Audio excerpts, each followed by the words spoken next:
Korea tumua ko ya ngai mearere o kunau parking yang atonu mai mai tolu e tafaki ko ya whakatata i koe ke mea mai ai hoi ki whakafe. Ko Korea tumua ko e takai atu he ne a pauri ke ngai mearere ko ya ke whakatata i ka pau ku ke kau he parking ai pake ki kata ki mua o mawahe me ai he mea mai ai hoi ki whakafe e ne mea rere pe whi mao ia ke whakatata i ta whako ia. Malo. Ke kore ato ai pe tau ngai kato. Mai tau polo kalama ni ko lau atu. Teu teu peki ai. Ko hoko totonu ai taha. E whao kore vai whai whikau. Pea me sia sia tonga tau atai na. Ai lotu kamata maa ki tau tolu. Pea mo e tāpua ki ai pe tau ilo ho ata. Pea kahiria, e hoko atu rei vai rea taritari, whahoko ia pea me e sea ko siri o Lapaha, Palau kia. E hoko atu rei vai ki rea pea me family tamai, pea mo nau whame ite, family ko ia o Toma'akino o peti Atu'aki. Patele Toma'akino o peti Atu'aki. Pe hoko atai pe mo nau whakame ite. Kore atu e toko taha ko ia kune manake ne whakahoko le ai family tamai. A Patele Toma'akino. O piofi mai pe ke wheitu koe ni o whakahoko atu ai. A e tau polo kalama. Kore atu pe ke turi pe tau polo kalama. Koe hui koe whaafalang langi kai umaa. Ai kātinari. Ko hui ko ma ulolo ai tau ngai polo kalama ku whahoko. Taka hiria hoko ate rea mea me family whae. Pe hoko ate au pepea mo i whakame ite. Ka hiria hoko atu rewa polo kalama ko ia. A Patele visesio Palau Tuli. Pea e tataki ia. Whakame ite ia pea me Palau kia nukualo wha. Pea hoko atu rewa rea pea me family tamai Palau, Patele Palau. Te hoko atu pia mo nau family te. Rea pia me family whae ko ia Patele Palau. Hoko atu pia mo nau family te. Hoko mai rewa ai tau maafana. Kore atu. Ka pau o kuyai hao maafana. Tai memi ke whakahoko mai ai. Taha pene maafana ko ia ko lolo tonga ko os whakahoko mai. Mau teu ki ai. Pakahiria hoko atu rewa. Ai mea pia me ongo Patele. Kamata pe e Patele. Toma'akino pete Atu'aki. Pea hoko rewa ki a Patele visesio Palau Tuli. Te whakakore vai tau rea whakamalo. Te koe au whangatuku e whakahoko ia e kātinari mawhi e tau Katoanga i e aho koini. Halo koia pē koe tau polo kalama ia i kore at pē ngahi mea rere ka taki mua o whakaatata iange ai whetu uku ia i e tēni ti. Mau pē whakaipo o ta unure vai mea rere kai ata ngai whetu koini malo. Kora tu e tisei ta i mai bea tau ki whas. Tau kato o kei whaonga atu pē i ta whakoia o tēni ti koni o kuia i e misini vai. Awe kotoa ke e tau ngahi kato koia. Nei whai ke e tau whakataha malo.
Ke kore atu peke kau Fakanofo ke ngai te pire.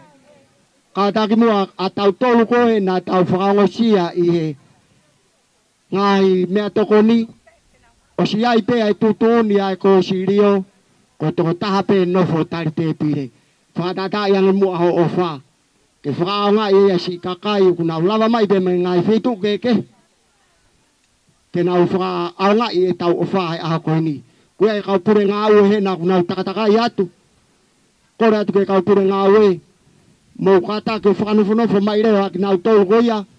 Oku ke lawe i atu o koe toko taha fōu ia ki Lapahan. Ke ngai te pire ki mua tu utai whawhalang langi. Malo.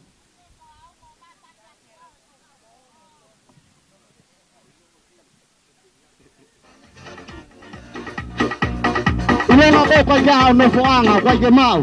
Ka take o lava mai ki muani. Kai o ate o whetu ke lava atu ki ai.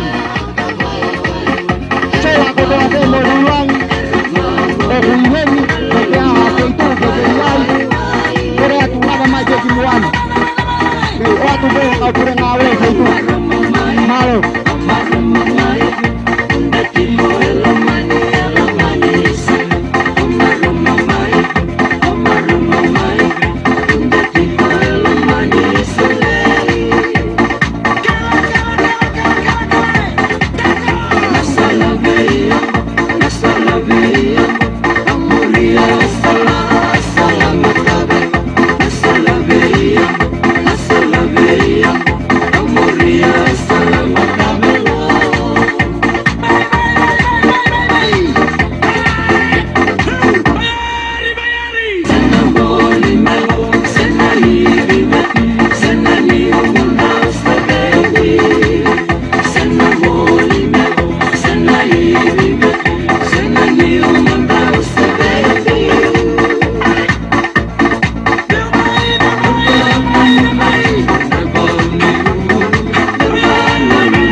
malo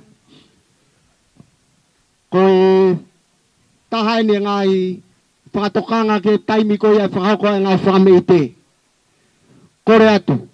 Whakako mai bea me ongo whamiri o koe te aha whahu ia e ongo Patele fo ou. Koe nau kotoa bea mo pare mo teki mo mea katoa ko ia.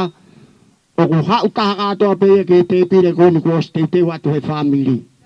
Bea mo siasi. Kore atu. Tau hide mo malo e aho. Bea mo ngai tawhaki ko ia. Whao mai pehe ongo whamiri. Koe whahu e ongo Patele ko se Jesu Kristo. Malo. Koe ai. Lapaha. O tau aho katoa ngai ni mo tala o mai pehe me ongo whamiri malo apito. Tuche. Tai mai tau whasi.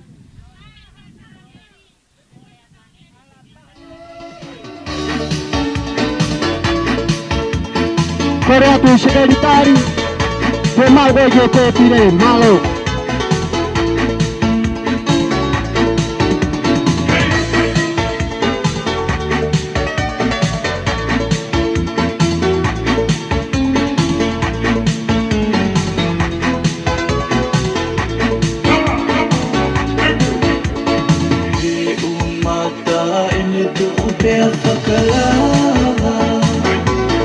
Pea fotu koe te molo pe koe mama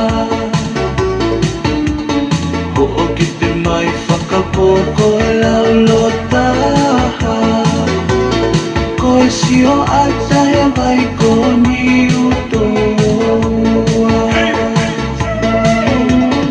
He kua ke hange tamaha whili vai Koha tamatoa na e toki hifo mai Lau kauai mo ke whakamani mani Hane haha ke whani fo mai me waikiki Ine o hifo le e tu umua o sani Lamu ona tui ki mai Lalu te ke mawhora tine tākele ai E koho o konga koula ko me luta parasi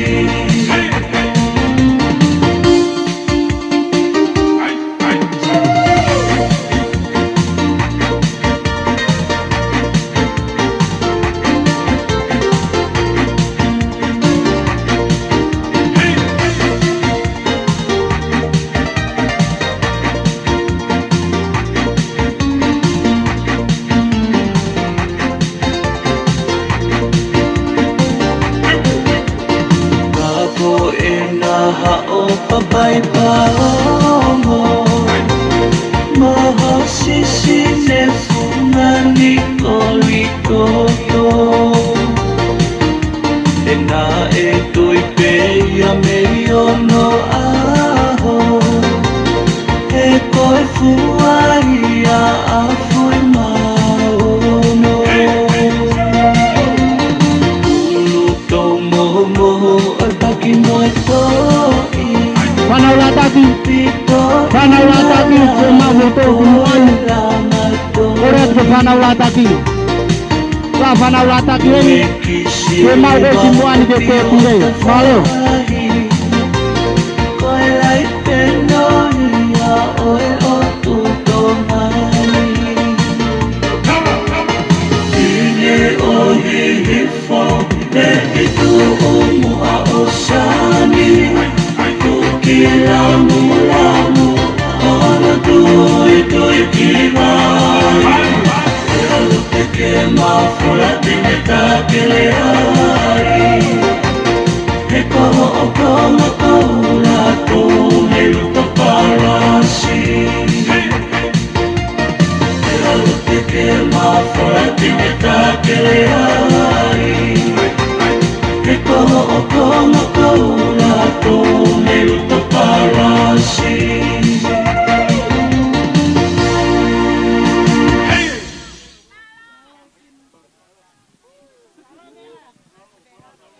Famalo atu ke DJ. Temila tau pe kore atu ke whanau atak ko ni okuna awe pangai. Pe kuke ke takatakai holoheni. Fe mau ia ke lava mai mua ke te pire ko e whatongia. O kua si kouna pe ki mautou ki ai. Pe ko ha toko tolu pe toko wha. Toko ni mai ke kau skalai pe. Tana ke ofa e aho koe ni. Whanau lataki. Tahani o tau ngai whatongia kore atu. Mau katak mai ki ai.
Pamalo atu e DJ. Kore atu pe koe tau ka whalangi koe riri mai. Koe kātinari. O ku whapapunga i pe ia he vika whakai piko tō. Patele aleki. Pea koe whare koe a oi hoi ki. O kuikai ke iai hataha e mea mai me iai. Aya ko ne tu he tai mini ko tau tari pe ni ke vika fa di ko po. Kato e tau kau whafalang langi ki mua. Pakahiri ai kamata rewa tau Katoanga. Ko iau kore atu. Si kau whanau ataki, whe mau pe motou ki muani. E te pire, tau ngā whatongia.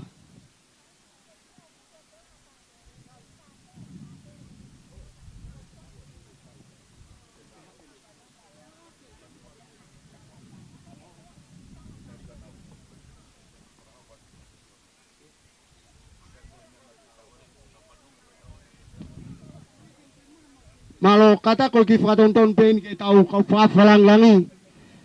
Ko senal pe mo to tau, ko nau ate na whakahoko mai ai whafofonga i ko ia e tau hoi ki no pere.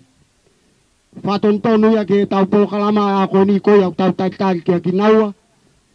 Ko na tūta pehe ni ko kamata ia e tau polokalama ka taki. Taimta tau po kore atu ki whanau la taki. Ke mau motou ki muani. Kau ture ngā aue. Fakanofo i tau kau whakawhi. Kore atu ai peke a ki nau tolu. Nau whakahoko i tau ngahi lea. Pe me ngā whamiri. Mau teiteu mai peki ai. Kamata pe tau polo kalama. Pe mau eke tau turi peke tau taimi. Koe wiko i mā uloloa e ngahi polo kalama. Ki mu atu na tau whakao heni. Malo ko ia pe kore pe ke ti sei tā mai pe tau whas. Pe tau tari ai pe ke tūtai tau whafalang langi. Malo. Iwa iko whakalame lame, whakalame lame ki Lapaha. Kui whakamalo anga o e whewhine tui Tonga.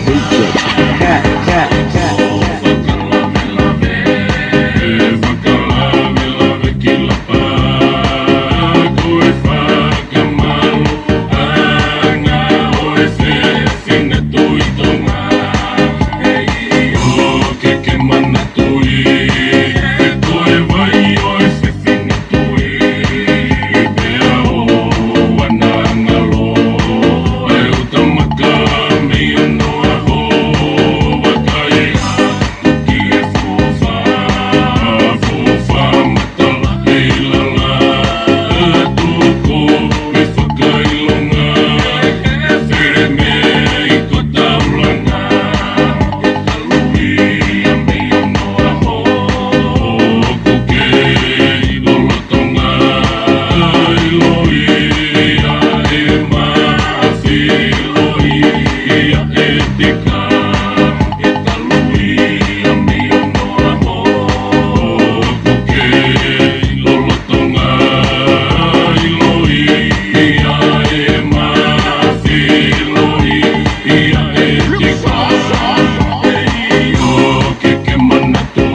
Malo DJ. Te ai mai pātau ki foi whasi e taha.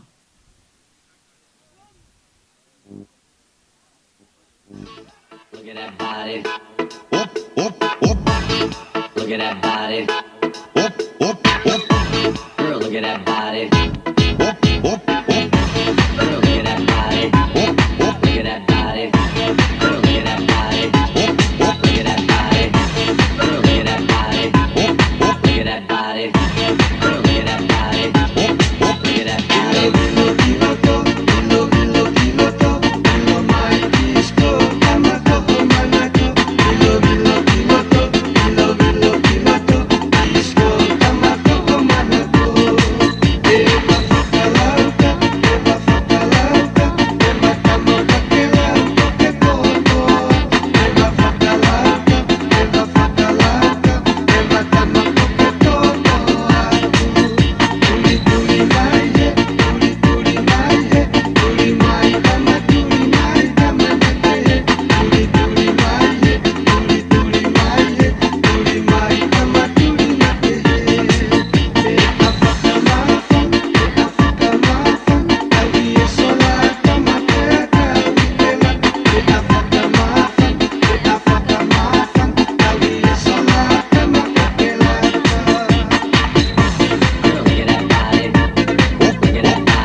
Malo DJ. Korea tu pe ku tu tamai tau fa falang langi e watani.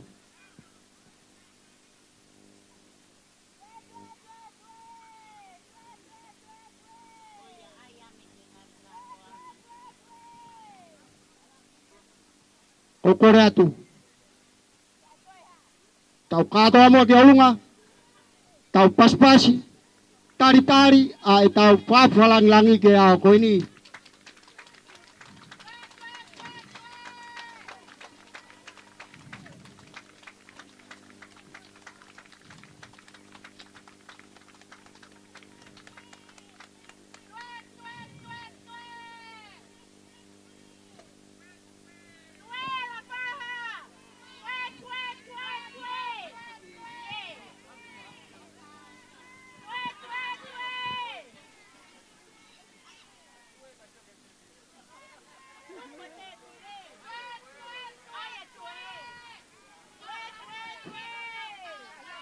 Mamalo atu. Mukata ki pokilalo. Kokole le vai fai ngamari ko ni. Ke fai fikau. Sia Tonga tawataina. Ini fahau ko atu leva. Ai lotu kamata ki ai tau polo kalama ye aho ko ni. Malo.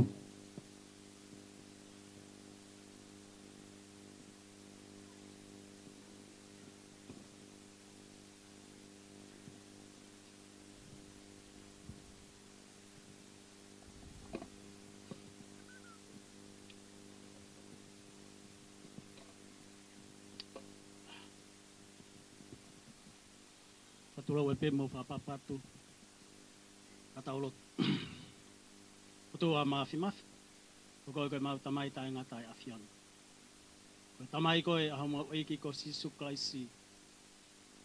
klaisi u tokateu ya amana ki atu ki ya kristiani ko to ape ye funga ma ku ma wi utua afion na ya ku kai ki hame ai puri pe fufu ilangi ke mama ya ku ma wi o toa mau ilo whakapau, aho whakolo ani ke koloni. Aho whawhiawhia ani ke kolo e kini. Ia mau lau manu, lau tāpua ki ai. Ko ia ko ho omiha aho o hoa mo tau mo e vai o e whahinga o e tangata. Tua mau whamalo pe go afio. Ko ia he guonga maari e mai i hoa tā whakakoloa koen. Lau maari e pe whawhi whalanglangi. Whalang maari e rei pe. Ai Patele whawhonga mai a kātinari mafi. Kai pe foki ki onga tamau e ki Patele o ku makato ngai e mau tome e fia i hoa tā whakakoloa koen. O tua, i kuna ha mau whatongia i loto saione, e whakakato pe a moe whanua. Ko eni mau whawhea e kere eiki, ke whakahoko atu e mau whiewhia, mo e mau mawhana, o makatunga ko e whakakoloa ko ke whai ki he siasi, whakakoloa ko ke whai ki he koloni. Mau hanga atu pe o tua ka whakahoko ho mau whatongia hi aho koeni, ke whakahoko pe i he whaunga ke hoa mo tau, pe a moe whinangalo e awhiona. Ke mau whiewhia pe, ia mau mawhana i he funga o e merino, ke hoa mo tāuia, mo mea ko ke awhio mai ki ai o tua. Mau hanga atu o tua, ko ia, ko e ofa e ko mau mamata ki ai i he whiawhio ko mau iai. Ka ilo ai e whawhe whalanglangi, ka ilo ai e tamayo eki Patele, ka pe ki hongo tamayo eki Patele fo ou, ko hoko agi naua ko e pōpula ai awhiona. Ko lau monu ai, lau Atu'aki ai e siasi, ka pe poki ke koloni. Toa mau hanga atu ki awhio. Ka whakahoko atu a e mau mawhana mo e mau whiewhia. Ka whakahoko e mau maua e mea tokoni ni, ko mea mau hanga atu ki a isi hova. Whakafo mai ai ha monu mo hata Atu'aki. Iwi mo ha maalohi. Mau kore kotoa ngai maalohi ni e wafa o sisu kalaisko alo kako mau whamu ui. Amen.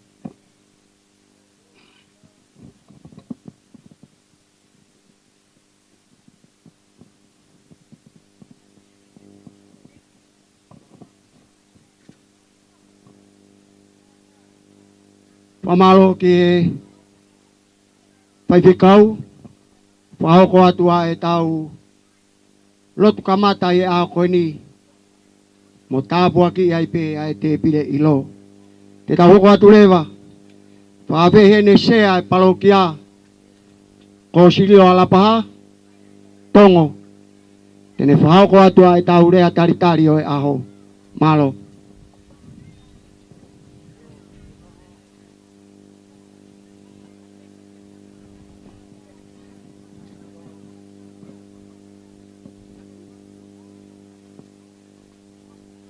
Ko le peke u whakatapu ki he takawhalu e alangi e wafio pe me loto tatau.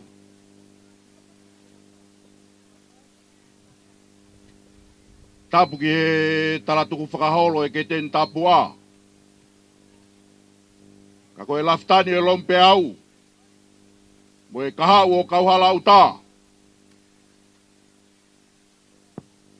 Sauna leo. Lau whiritonga ngal mo tutolu. Kala ni walu fotofiri. Tapu katu e tau a me mo weiki. Tapu ki vika whakai pika po. Patele siaosi. Patele Palau Tuli. Patele Toma'akino. Mo ha whakalunga o Tonga. Tapu ki e kau tahene tāpo ou. Tapu ki e kau tatai 5 kau. Tapu ki a lomu eiki. Sina eki bua, mo sina eki mui. Tapu ki e ho eiki wharewha. Tapu atu vai tu fufu. Ya mo makalanga hiva. Mo kau tufunga hiva i maka o pulo tu. Tapu ki ongo family. Tapu ki he tauhi.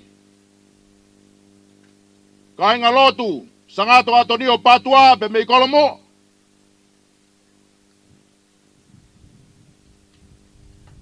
Tauhi lai pe moi pure ngaue. Sangato bikare arkaselo. Ai kainga ofa kotoa pe. Ya tapu moi whaoa manafa. Kai tongia e whatongia ko whai ke aisio to whakaangiangi. Whawhonga atu e Patele tau i Palau ki a. Pa mo i Palau ki a whakaluku fua. Tai tale lei e wheitu una. Ka masi sauna leo. Lau Tonga. O ku whanguna e manatu ki langi tō whaua. Ka mo e tala na whai mo ngā o ne. Ahoni ko kātoi e o tulangi. Mono ngahi kakala manongi. Pea ke au atu ki tano. Aho eni nei whai ki ai misi pea mo e amanaki. Whamalo atu. Tau mua tonu e lombe au. O mea eni. Tari fie e feito una. E kau mere ki se te ki. Mo ki mou tolu ko toa be kau whakawe. O ku mou te fua. I Niukokai he ua koeni. Whawhonga te parokia e tari. Loto fie ki mou tolu. Whatawangi e tau maua Katoanga fie. Ma Katoanga whonu keresi ia. Kaya iha la kai. Tuku kei ufanga atu e talamalu kau halau tau kei malu ai whonua. Lewe e whakahoa kau tau atu.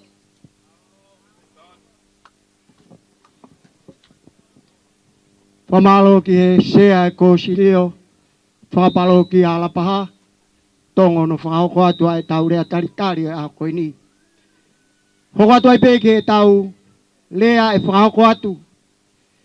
E Takuilau mea. Pea me he whamiri tamai ko ia. A Patele Toma'akino o peti Atu'aki. Pea kahiri ia.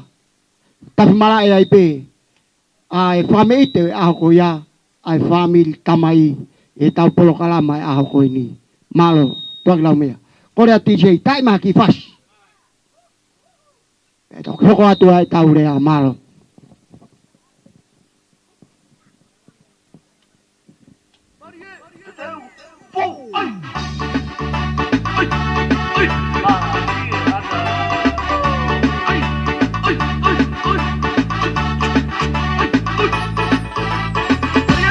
Ai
Palau!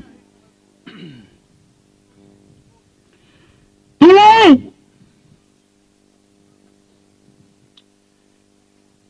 Palau! Kau tahu foi. Palau! Kau fau atu he. Alanga maka. Kore atu hawhainga maari.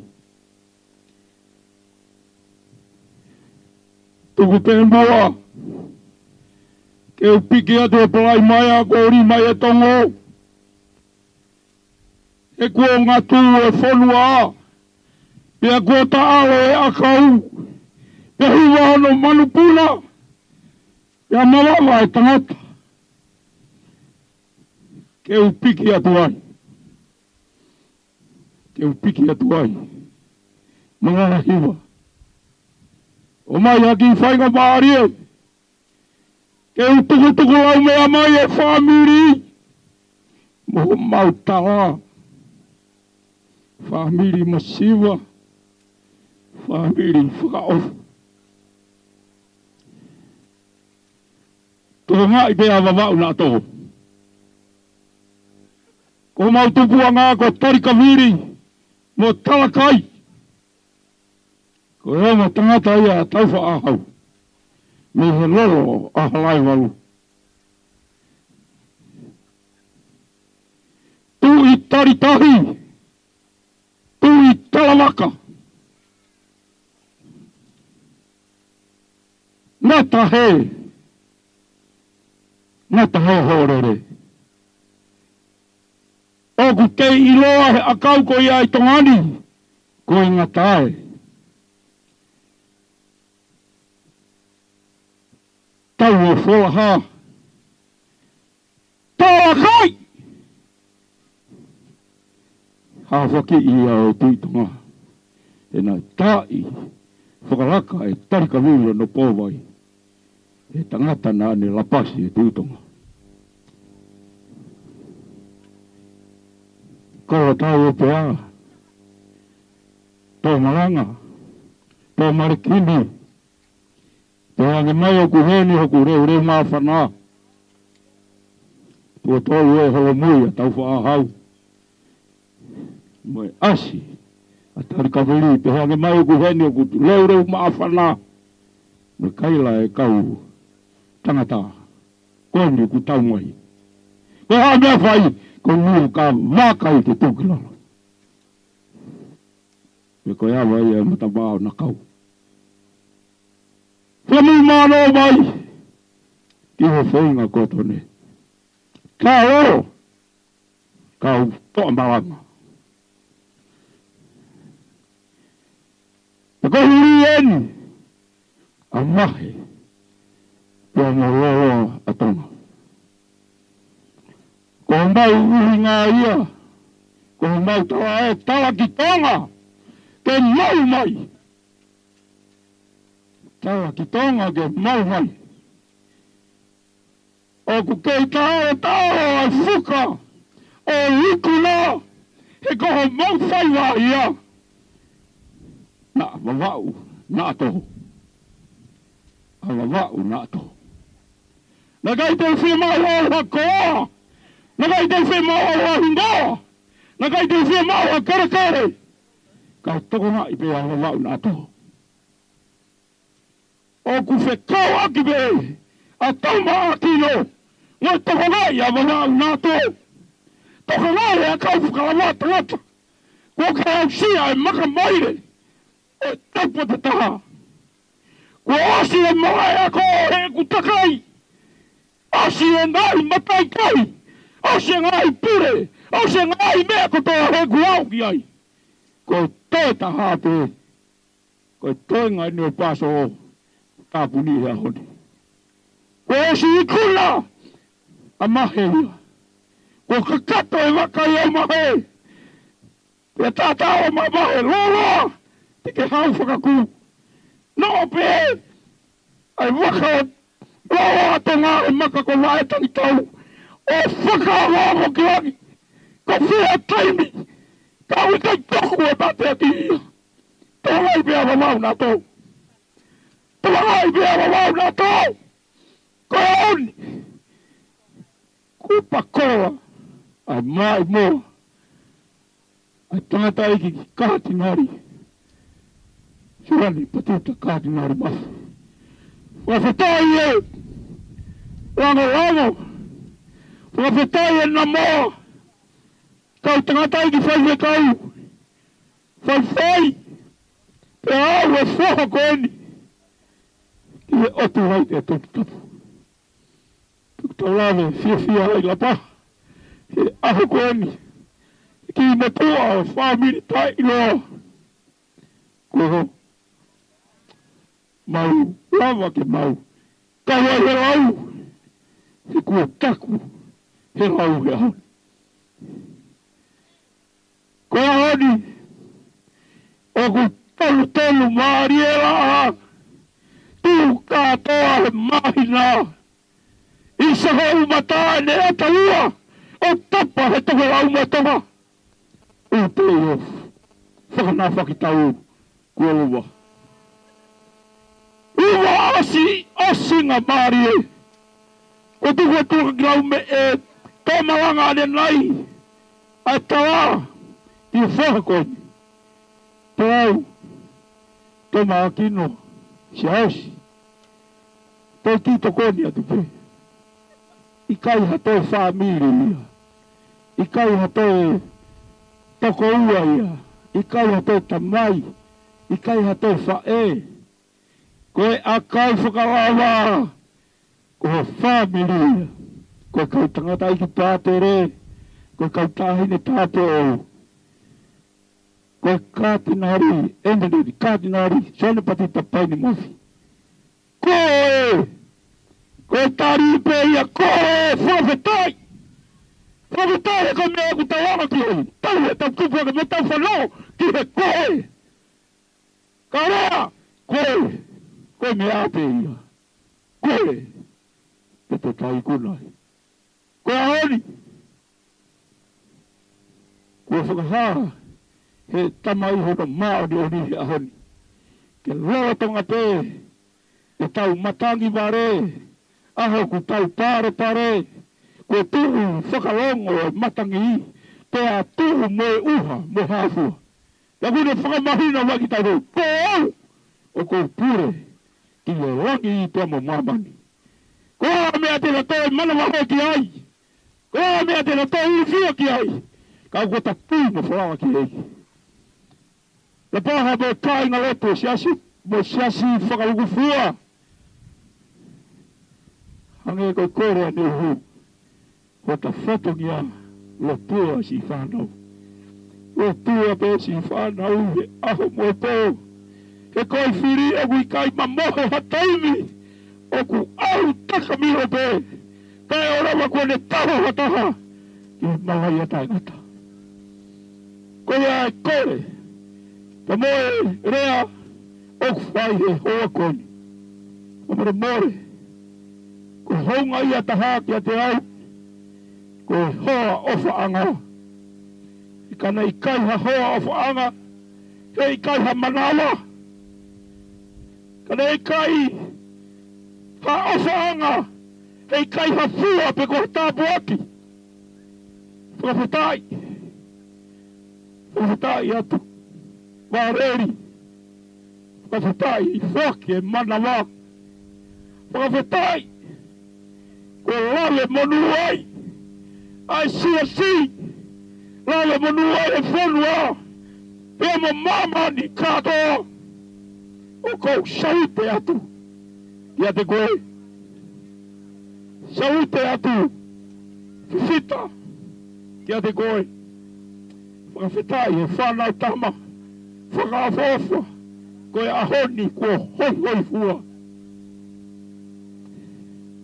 Ola nā taku o kua tōtua e mawhana. Te te uhe o pōki tua. Tuku pe mua ke uware ia tama e ahoni. Whai ange. Pe kua au e misi. Whai ange pe kua taku he lau e ahoni. Whai ange pe kua hiri wake fuga wawa. Pe kua manatu ke hiwa tangatai ki kua fifita. Koe hahano anga ho maua mamani. Kai more ai purema o wangi. Koe hiwa e tamai koni. Amahe o ko fo bo ai mama ni katoa. Koe ha hono aunga. Ike maua mamani. Kai more ho au marie. Koe e mawhana pe ko kore whakamore more atu. E kau tūki mua, kau mai. Hola mui. Whakamore more i anke a Takuilau mea. E kua ware ia tamahe ahoni. Ka aku aka. Halau teri e o kou maroki o meri e. Whakamore more atu. Mawhana ia he ware ia tamahe. O hopo ia ki hala. Te morewa maranga. Te tau atu. U whangapehe tala mau o vanga whaka lauta. Te morewa maranga.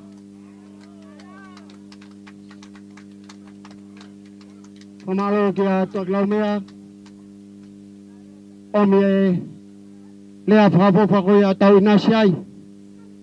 Mo e Takuilau mea ai whamiri.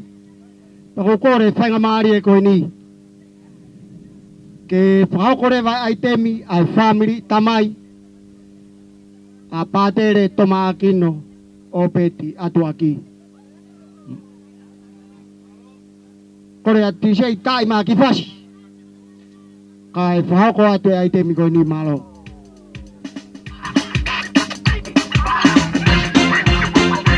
Ia, tau ai temi en.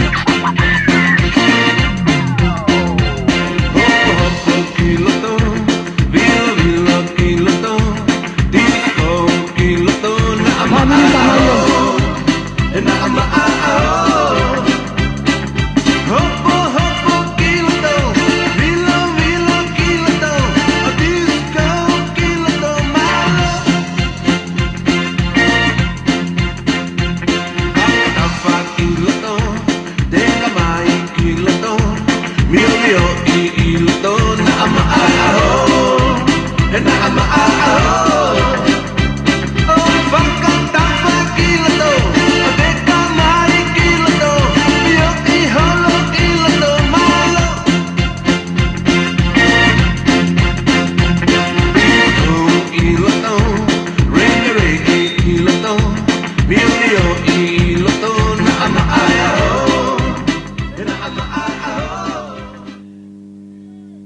More be makalanga hiba koe whanau eni mo whangamoko puna o mahe katoa mei whanua kula o au ki whanaka whakatau e makotoa pe he tapa o mamani katoa makaika mo e kotoa e haa kotoa ku lawe ki ai koia e kotoa ai whamiri he hoa koeni whakamore more atu, koe ki oko ai whamiri. Ke whakamahu inga ia ki ai nau fia. Mo nau tue, mo mawawa he aha koini. Oku tau tae aonga keu tue, tau kai ke maari whekina ha mea he wawa. Ke lawe ai e polo kalama e aha koini. Koe teki o e taurunga koe ni, peunga mo e tahamano.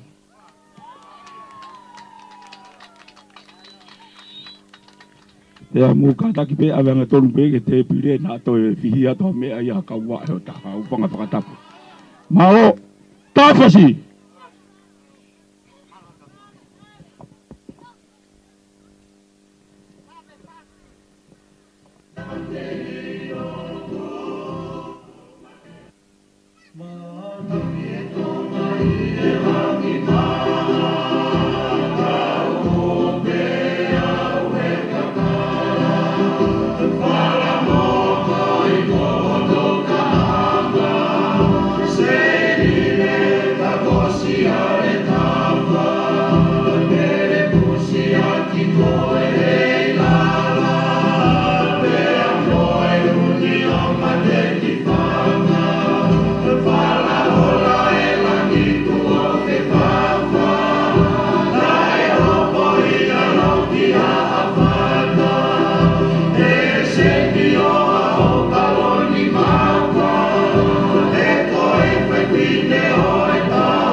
whakamore peka e whakakato ato ki whatanguia tuani.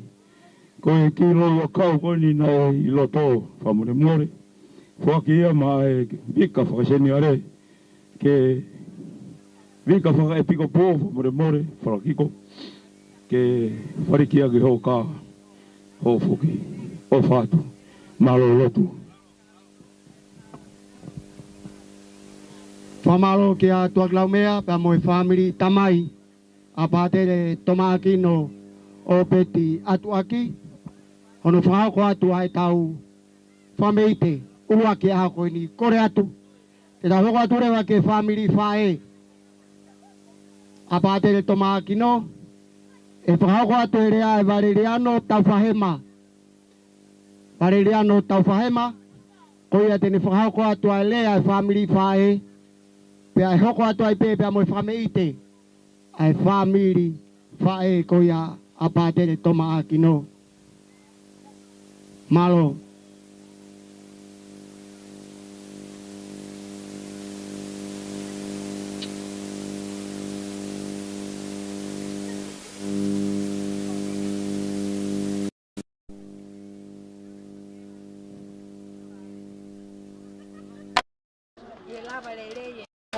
Amaponi, Palau mai mi parokia ni ko alofa, ki whakakato e mau ofa ki a Patele Palau Tuli.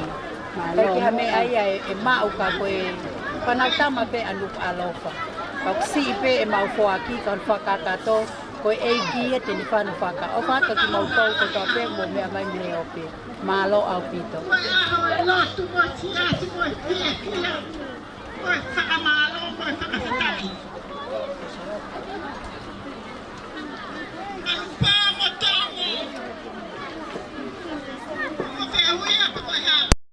Yeni kakai ke mo ma fa e kurea. Paka mole. Ko kuhawa ke ahon me ha mo. Ke ilo ku hinga. Ko ki mau toru ko he me ha mo. Ko matai ko te uli. He mai ki niua. O whai mai o mai ki Lapaha. O koko tauhi. Whakawhetai ki langi. Mau koloa.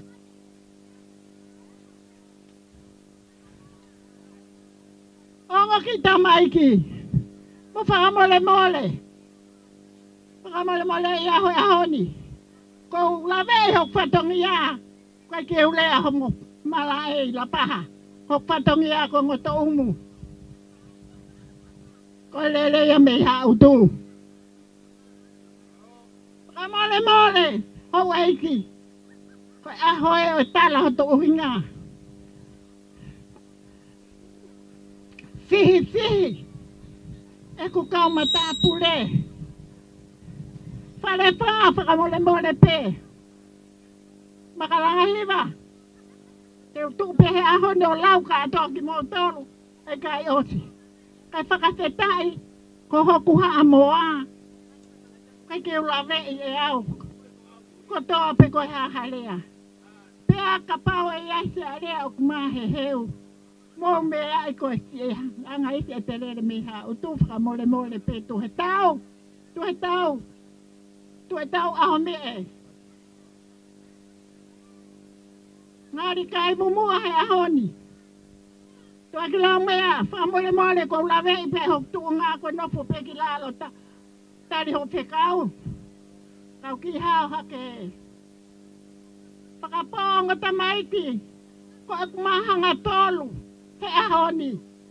Ko koe keu toi ilo pe koe haa mea te whai, ko e fia mo he whakawhetai.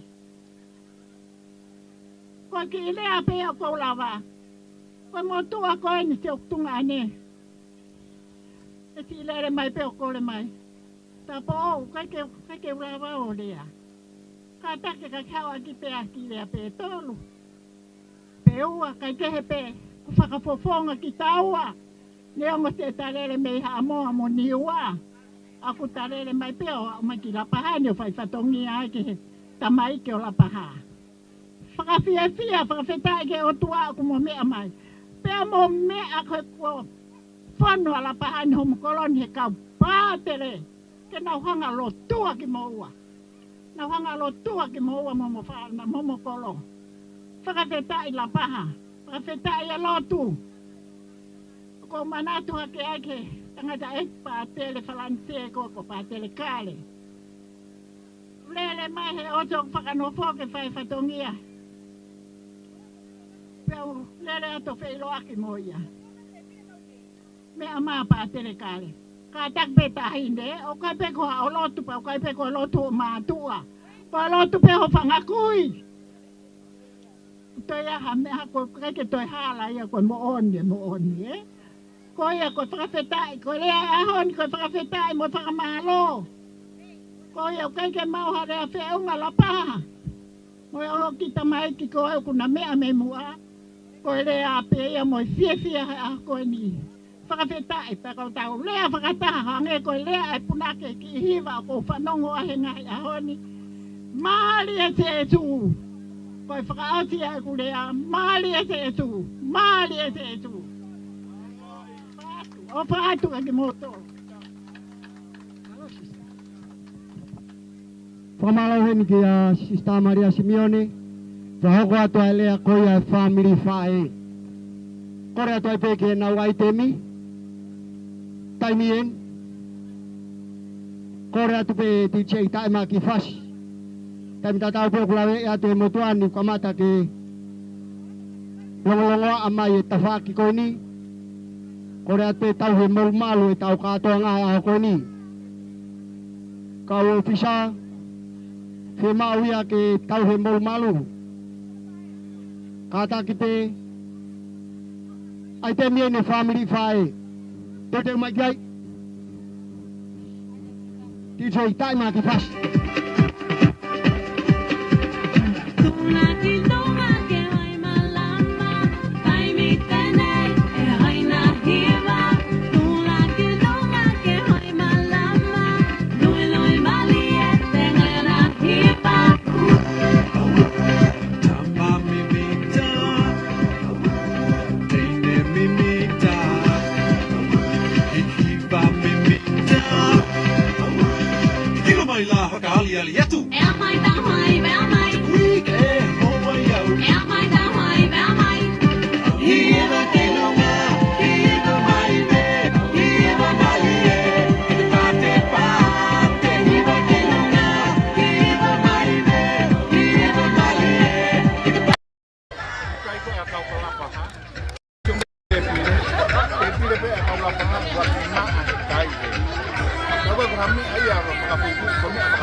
Le matua o seuri sawa i diwe apu futuna kata tafa siwa vei mau o haifua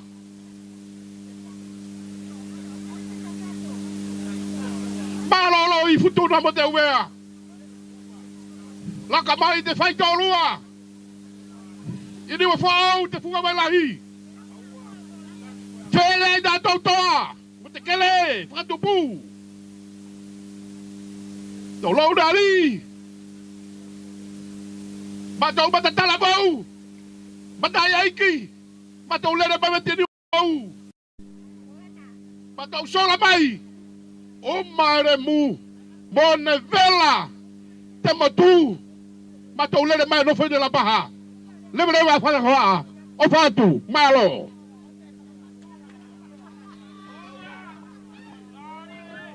Whamalo ke tauhi.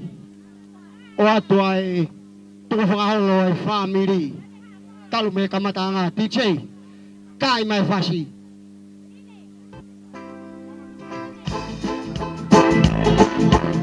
Ola. O whasi a me Takuilau. Mari.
Tonga,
Pamalo ato TJ. Ai mai pe afas. Family fae. Kahiri pe ya te mai parokia no kwalo fa.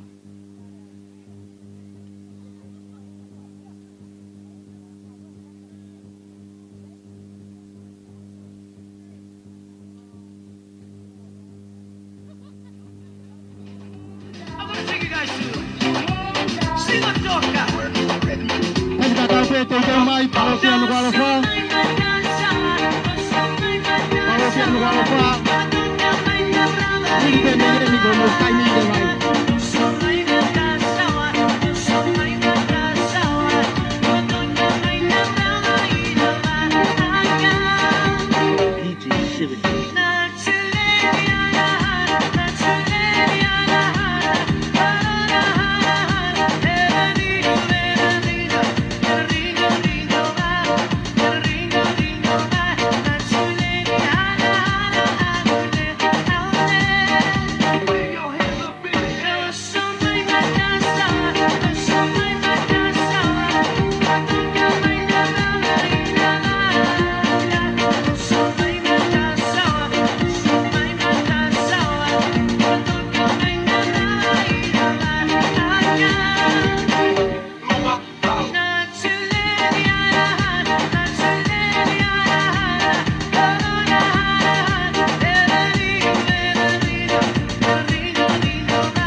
Pamalo atu ke family fae.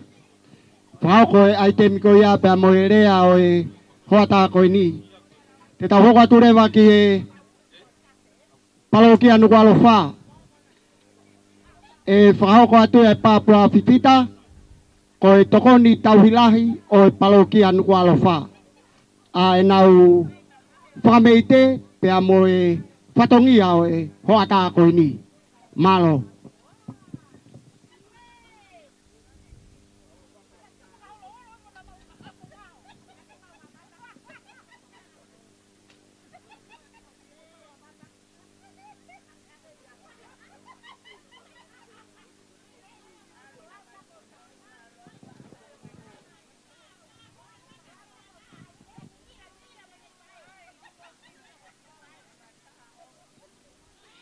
eiki te mauhiwa ki pe aho o wha i he aho pe a moe pō kotoa. Ke mau whai ai pe ho whakahiki hiki me i taimi ki i tā niti. Whakatulo watu pe a kou kore ke uhu whanga i he tala whakatapu kakato o e lotu pe a moe whonua ko ao whaki i he whakatahataha whakawhamiri whakawhetai o he hoa koe ni na whai e tongo. Kai atahe ke whakakato atu a e whatongia o e mō me niti ko eni. Hange ko e whakatau lama ko whakahoko ka tek tau tolu. E Patele Pauri Tuli, Palau Tuli. Ko ki whakame ito ka manaki ke mau whakahoko o omia o whafofonga mai. E tau whanau la ataki me palokia nuku alofa. Sangata to nio pātua. Kai ki hamea ia e mau, pe mo ua, e Patele Palau Tuli. Ko hono tūanga, ko loma vahe ngo fulu vestaha tolu. Ilonga aia e tau tapa ki huafa eiki, e whakamo ui Patele. Ko taimi pe te ke whetaulaki ai moha ngai whainga ta. Ko taimi te ke manatui a loma ngo fulu vestaha tolu. Ko no loto i ki whewhine konu a manake ne whakahoko whakame i te. Ko e wheso vahe ono ves hongo fulu. Ngata me heni. Patele Palau Tuli. Tuke whakaukaua e ui ko ke tari io ki ai. Ihe eiki. Io ihe iwi a hono mafi.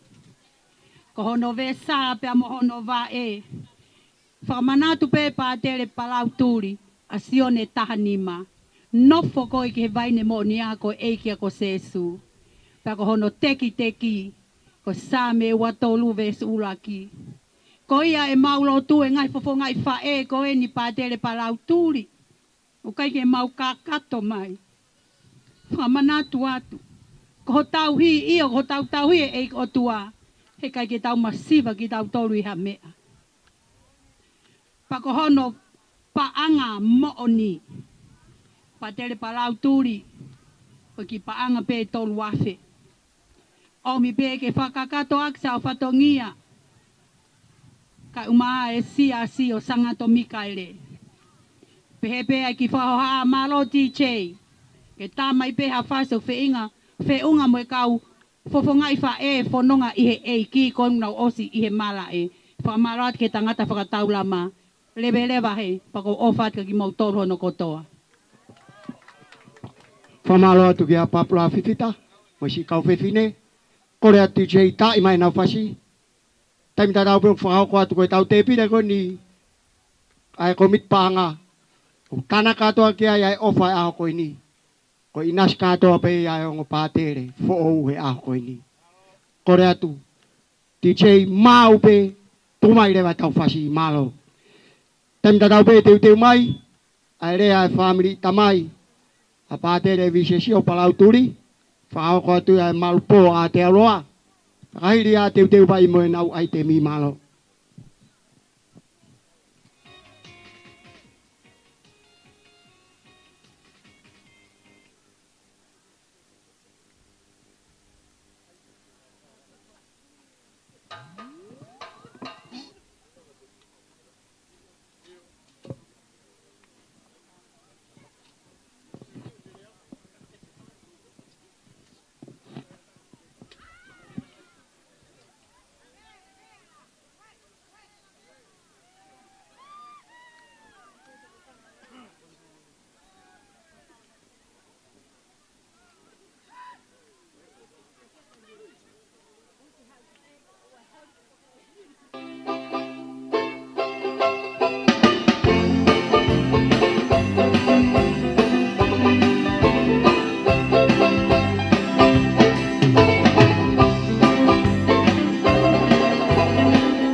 Pamalo atu ke palokia Nukalofa, Papua kau ma kau pepine, kau tangata malo mua manatu, ki Patele koin, bisesio, Palau Tuli, mau ko atu ai prokalama koya. Korea tu, te tahu ko tu le bagi family tamai, ailea te frau koya, malpo te mi ate awa, pafungai atu family tamai. Kahiria, hoko tu ai pe mo item, ai family tamai, apa Patele bisesio Palau Tuli, malo abuto.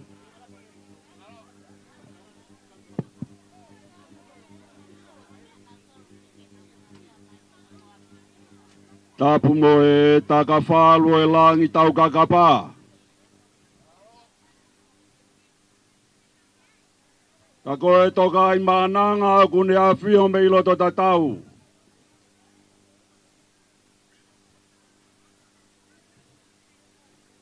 Tapu ke ki tamasi i. Saunari o lau fritonga kani wal fotofiri.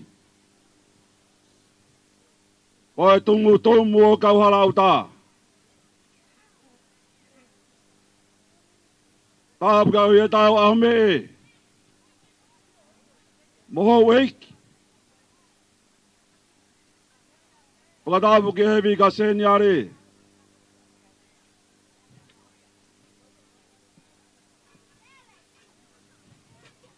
Pakatapu ke tolu ihai o e ahoni. Toma'akino Atu'aki. Siao si Tonga. Vise sio Palau Tuli. Tapu ke kau tangtaik fai whekau. Moha amere ki se tek. Tapu ke kau tahaine tāpo ou. Moi kau mo ui fua kawa.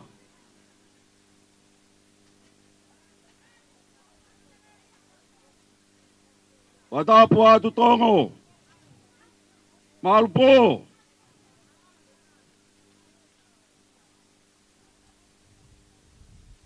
Kau hoa eki whare wha. Tapu atu makalanga hiwa. Moha matapure.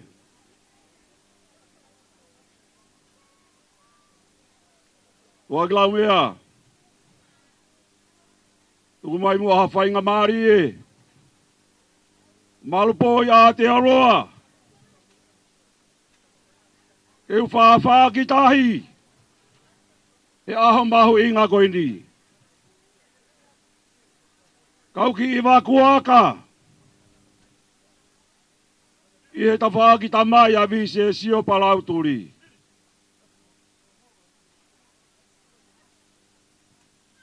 Koe lere ni mei toke lau. Me he pio e tawhahi.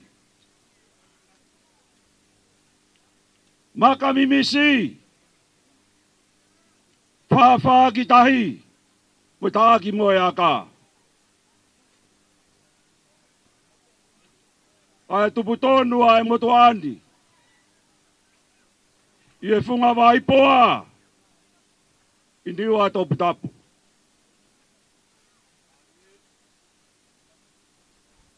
I e whewhine ko loi loi. Tuku au mai ai ai whanonga. Tō ota he kere kere. Eiki o kalani walu.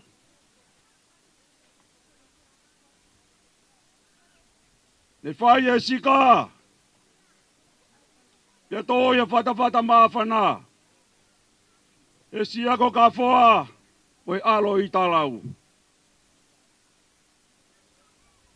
Tōpua ia e whine eiki. Ko si osi ana.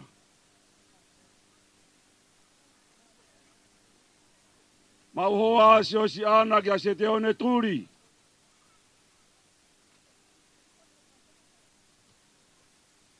Oi vai ka sila. Moi funga laurea. Paki moi toi. Me langi tō te au. Whai ai e whatu whe unu. Ia whakatatau o la langa. O i kuna ia e aho koini. Tuaka mea. Oi ahoni. Tuku peke utongi atu ai tupe. E kou manatu ki tano. Ki tangata koe viriami vai ngā whā. O kau hala uta. Tangata eiki a visesi o Palau Tuli.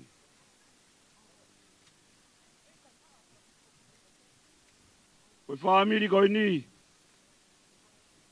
Koe whaamiri toko si tahai ni Lapaha ni ne nau toko taha fitu.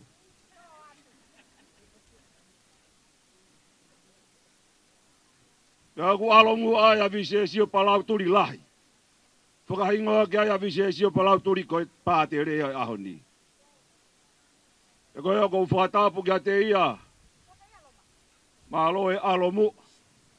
Malo e alo waka. Foi lua. Ai waka e wharelu ia. Ka ku kei mau luta. Ia ku lo kei longo taipe. I he whahe uri a visesi o Palau Tuli. E whanau koe ni e toko hongofuru maa fitu.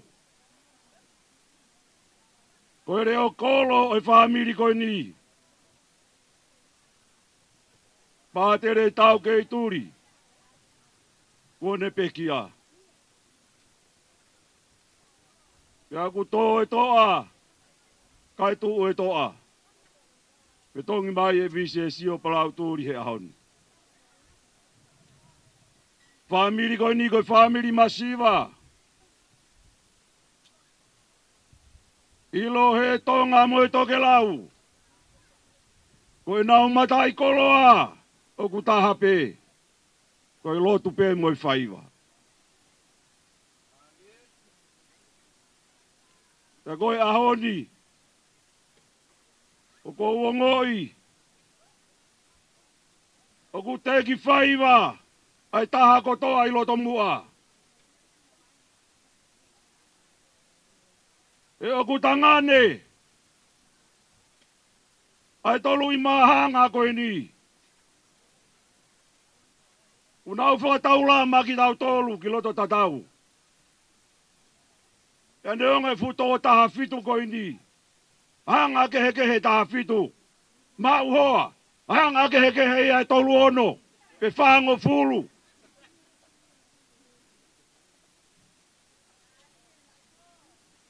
Ana e na moa, ai loto whare ko whaelu ia,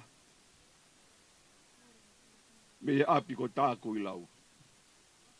E whatu whala e ko whahoe ki whare wha. E kui kuna ka ai ai ahoni. Wa more, ta kou tala laku, pe talai hanga mai. Ta koe whakafotu la ia e whamiri tamai. A vise si o Palau Tuli. Ato ai tala monu. E kau tangata ik Patele toku Fakanofo. Hoko atu. Hoko atu le rei e ama. Amau turi mui atu. Moe toe ngā koe ni. E ko whepe a whetu te maunga tai. Ka taalo mai fuka ke whakalao pe. E ku kei waka pe. Tua ki lau mea. Whakamore. Nā ku tala ki tua. Ai whakahoha o e aho koe ni. Koe whakafofonga ia. Ai si fofonga i tamai. A vise si o Palau Tuli. I aho whakakoloa koe ni. Ai hatala whatongia. Peko hoko se ini kua motuhia i hawheituu. Peko ia i hafuka kua tō. Ko kore ke hufanga he tala malo e rotu. Ka moe whonua. Leverewa i malanga kau tatawak.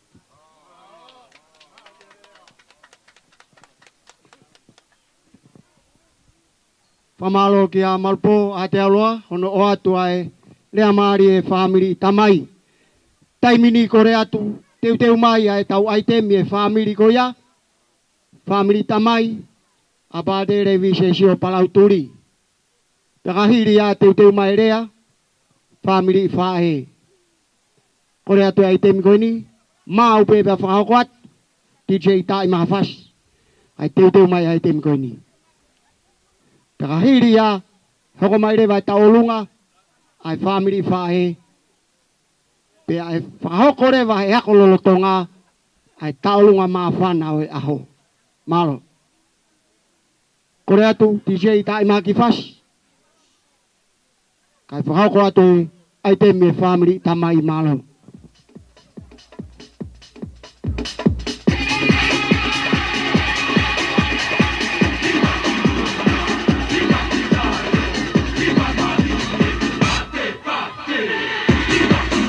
Kataki mai e kau maa ulu koe ai whamiri tamai. O kataki mai ki lotoni.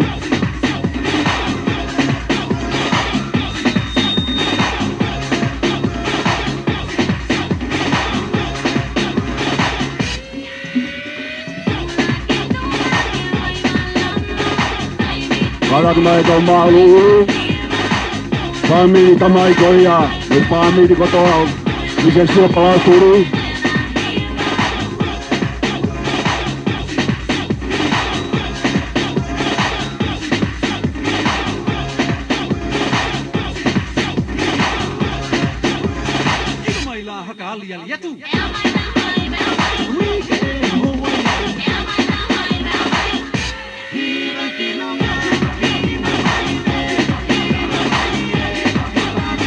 O mau taki ina ko borbon.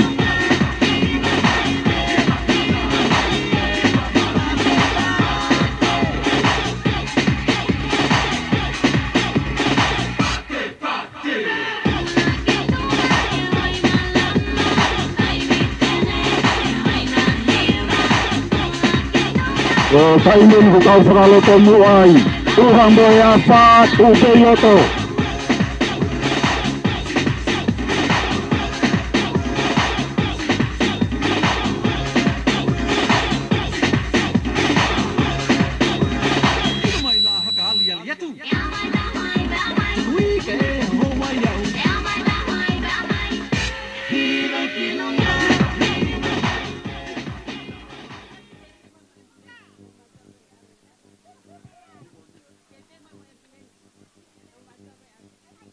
Kataki mai kau maulu ulu koi ai family. Eu te mai ke mo malungu mai pe me hena. Ai whahako tai pe. Omune more pe Takuilau mea. Ai whalala pe ho pangai ka hao atu pe te ke osia e whatongia koi ni. Koe ugai pe whoki moe. Koe mau whahu e ni e Takuilau mea. O ku iloto koi ni.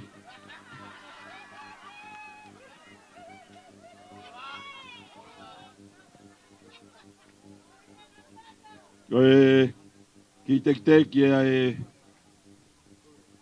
whaiwa koi e family tamai he patan. Koe ki pānga e ni mawhi.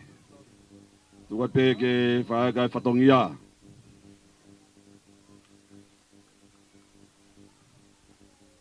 Koe mau ngawe e kuwhai he potmuri e Takuilau mea. Koe ke i whakamau iai pea e whrosau nai kamata e kui a visesio Palau Tuli, talmi he tahi wa fituni mā. Wao pe ki he ahon, ke i whakahau ko pea e whrosau kun koe Ocean Star. Pe ko kinau tolu enu kui malaa e he tainimi.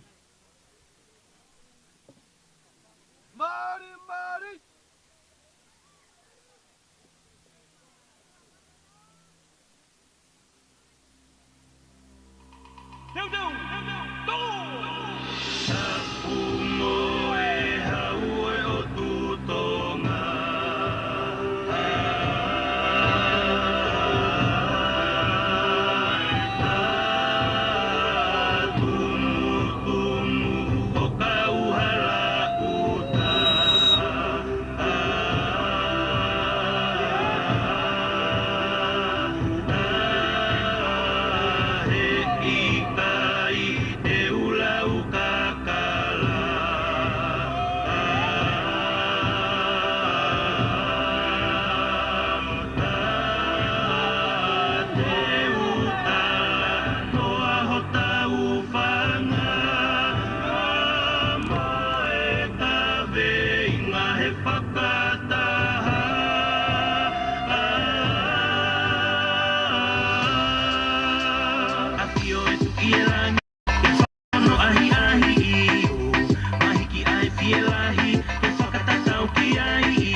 Ko mo mo be to aglau me kai o ko te pe ma to pe ki foi ai tempe u ko ta ha pen pe to fraus ai kaka to ai pe ai ngai ha ai he fiafin ko le te pe ki he niwa ko to pe pe mo e wa ko to pe ku hen funga laurea ka mai vai ka sila pe mo pak mo toi o tau tai mi en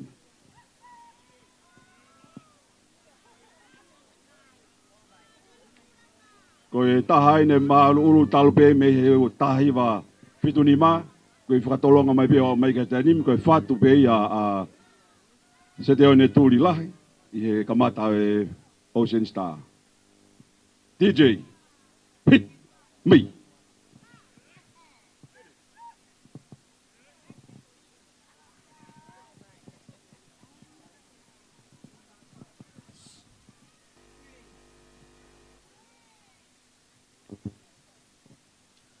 mo mari pe ku ke set pe tau mea koe ni.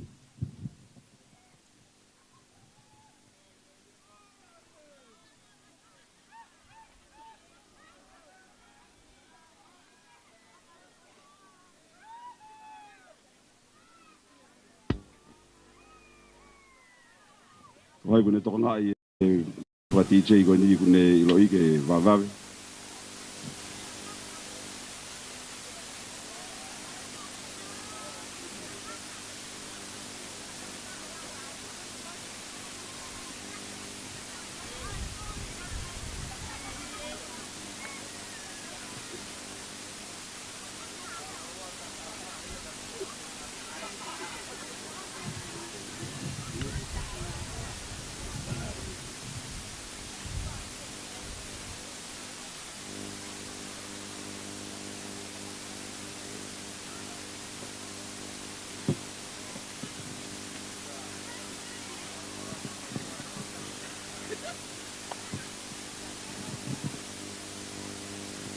Watoka ngā peka ki tau tōkon teu mai ki tau aitemi, sek mai mo tau u DJ ke mau.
Kamari mōre pē tuaki la mea, tātukai pē ki fwoi takolunga koe ni ke whaasea ki hei whamili koe ni. Mō ki lakalaka pē ke ki o mōma.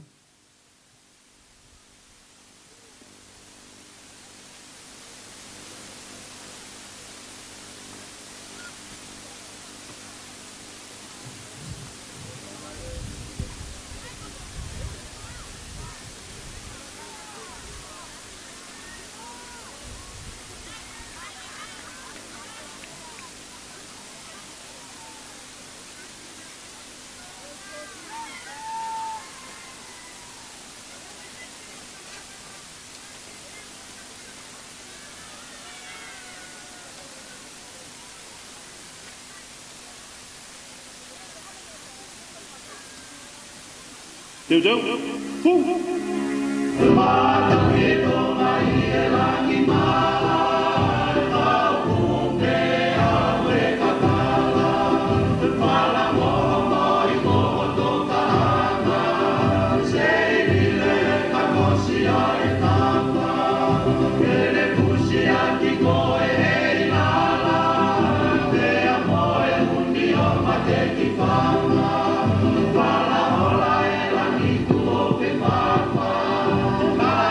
Tongon tau tā utogon i nā lopo, mo pasipasi, ko tau tai whakapare.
lau mea.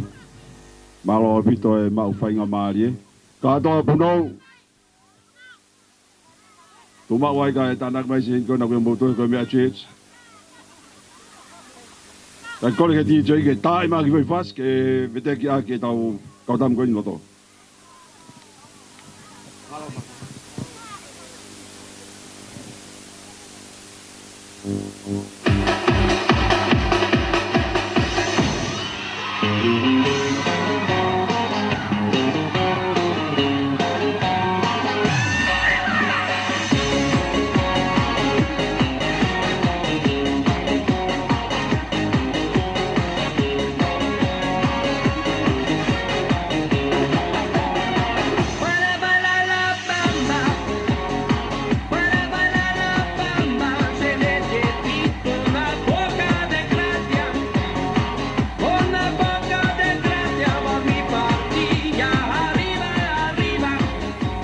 Pamalo atu kia malpo, pia mo family tamai.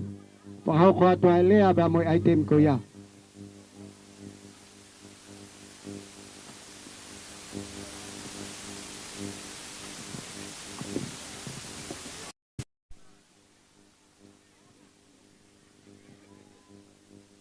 Omone mone pe Atu'aki lau mea. Ihe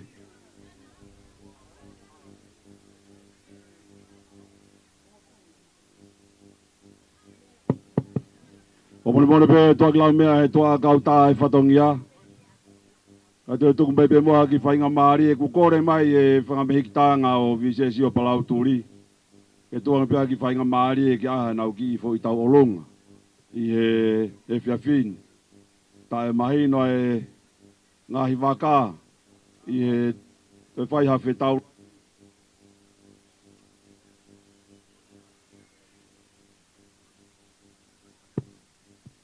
Pene pehe ko kore ati he kau mehikitanga mu whamre o whakahauka e whatongia koe ni ke ki mea ki vai pe taimi.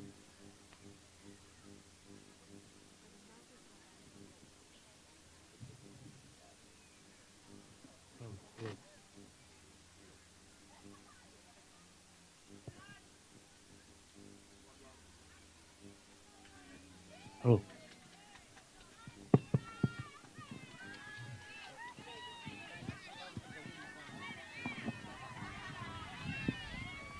Atu'aki lau mea koe whangamehikitanga e ni o visesi o Palau Tuli. Pea ku nau toko whaa koe ni loto.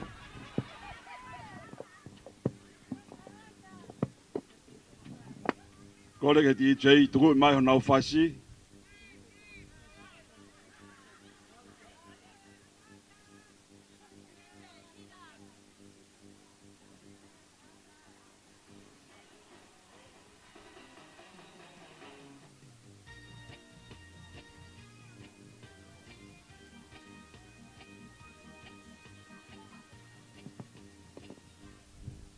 Ko wheho mō whasi.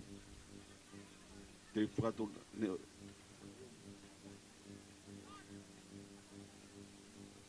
Koe kuangi atu pe puno, koe oisia e tau olunga.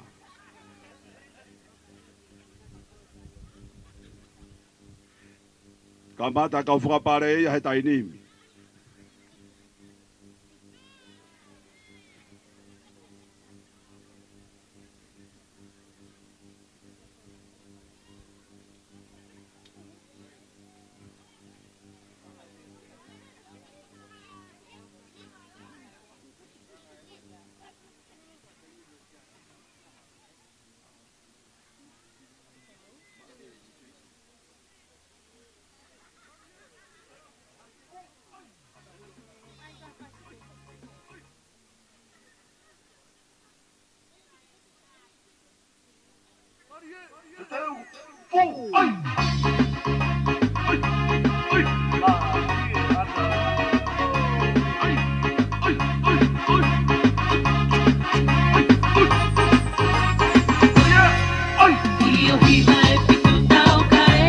Halo ake.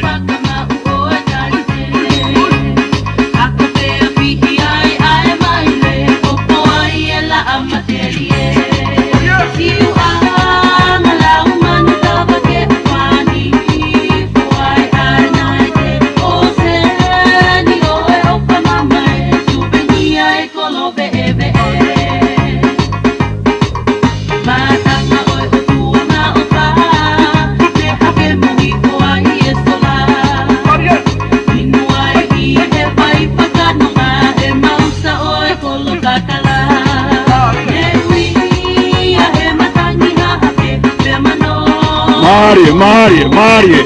O tau pai he tahi noa te alaha he taloni pola taane. Koe motoni e kua kako. Uru ki mua e China ke siwa te kaika koe. Ia he he opa te tau mama o.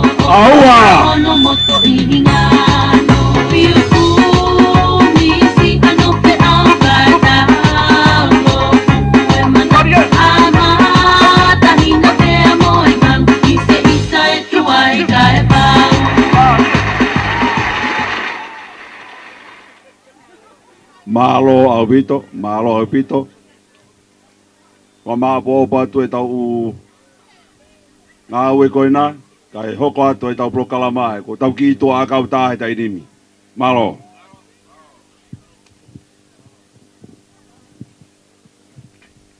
Whamalo atu ki a malpo, na whahauko atu ai temi pe amo ngai. Ai temi ko ia family tamai pa te hoko atu ai pe kai ki toi whaloloa family whae. E whahauko atu ai tongo ai rea ko ia. Pea kahiri ia hoko atu ai pe mo i whakame ite. Pea kahiri e whakame ite ko ia. Teu mai e ako lolo tonga. I he tawhaki ko ia. Pea whahauko atu ai mo i ki polo kalama kehe pe. Ai si family whae ko ia Toma'akino, Patele Toma'akino. Taimi tatau pe kui loto mala ai whakame ite ko ia ako lolo tonga. Kore ka malu kia tongo, kene whahauko atu. Ai lea e family whae malo.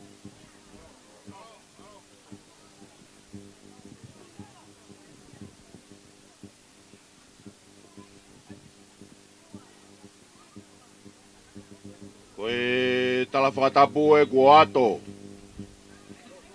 Iono tala mo kāpu e kamata ngā. Tupeke u whakamalumalo atu ai Tuaklau mea. Ka tā mōku ke tongia e whatongia. Ko whai kia isi o to whakaangiangi me mata moana. Whai e whatongia rea. Whamiri whae ko ia vise si o Palau Tuli.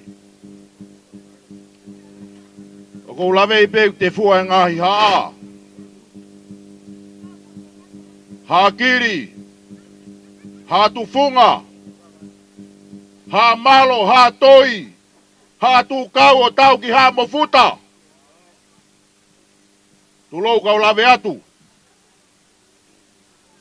Maka iai ha mahe hei, pe ha la kai, koe toi ni koe toi pe ha whanau. Tulou kau lawe atu. Tupe mua ke fola atu, si lau nonu popuani. Ko te lere mai, pia me he vai ko puna. Pia mo kau loka. Me he pupua puhi.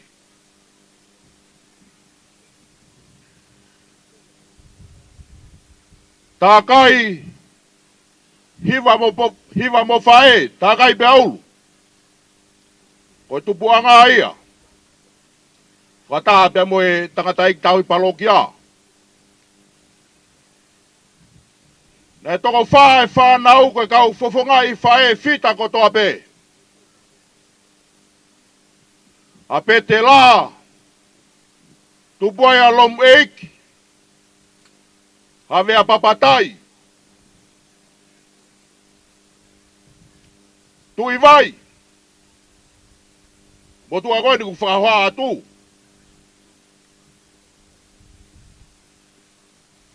Patere mahe Augustino. Ina utolu pe mi apilahi. Apko oloni. Hou matala. Whakawai sisi.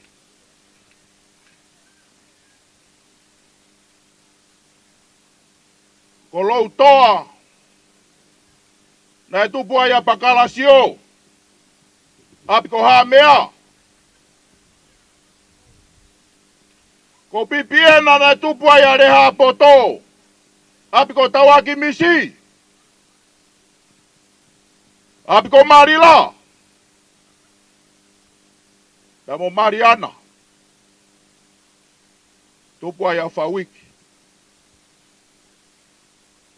O guana. Bise si o Palau Tuli. Ko whātarange mau peka Palau hene kei seminario. Ririu ho hingoa me he Palau ka ke hau o Patele. Kai te ke hoko o peko ka lahi. Ai koe tapu ake mo koe Patele Palau. Ai ko lo teri. Whanguna e manatu ki he otu laine Tongatapu. Ia Patele tau ke aho Tuli. Whai e lere mui atu. Ki he alo i talau. Moi taulanga pua tare fusi. Katoanga tau ni mangofulu a ke lana. Maki ilere atu mo Palau o whanawhana atu ka Patele tau ke. Maki poa ki atu. Maki ilere he whatongea. Tae ngai whaiwae malae ke lana. Tu upaha uia pe mo Palau. Pe mo kiko onesi. Have a papatai mo whahinga ko ia. He otu paha ko koe iloto nei afu. Mau foki atu. Ko toko taha ni koe na mapoaki ki ai. Ko ia peda ne toi tae mua he tau tiai ki maua. Ngalo ia Patele tau kei. Koe aho ku whatongea. Ko pau peke uki tokoni whakasosiare. Ia Patele Palau Tuli. Kako utui, ko whai tokoni ko ia kua ia Patele Palau Tuli. O Patele aho koe. Whamore pe malpo a te aroa. Ia motu hoko ki whanua motu. Peteu i heni. Peteu i hena. He kou tamai pe mo whae. Tuku pe mua ke uwha fofonga i atu. Si ala ki whawiki. Mo i whaamiri whae. Whae e whatongia koe. Aho eni ana e whai kia ia e misi pe mo i amanaki. Me i tau e hiwa maa lo. Lau pe lo sario top tapu i tau whae tap komaria. Lava ta Palau ke seminario. O ware pe ku mea maa Patele tau ke. Tongo. Ko foha e whafok me fisi fuulahe ne tūpā. Ki tapewa. Fok mai. Ko taranga Palau. Ririu ho hingoa. Ka ke au. Ahoni tau kātoi. Hi Niukokai. Tari lotu halangi. Aho peni o i whawhetai. Whawhetai. Ki he tui o e langi. Ki he ne taki ama o kwhai. Lawa i le ai. E sakala meta e oloto. Tau mau fia. Tau lahi. Ui atu si vaenga whaa. Hama taha pe whae fitani.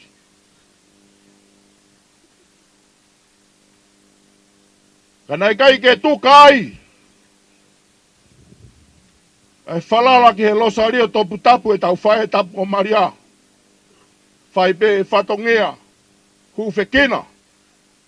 Whae foha koen. Ka koe ahoni. Ko tau pasi he matangi. Pea tau pata he la ko tutai. Ko tau ikona. Palau ko uofa atu ki ufofonga.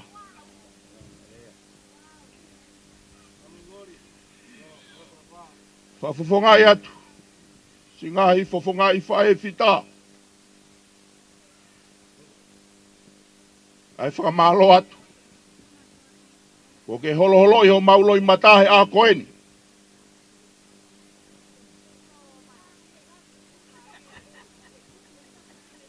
Taulahi. E maulo toa. E moe amanaki.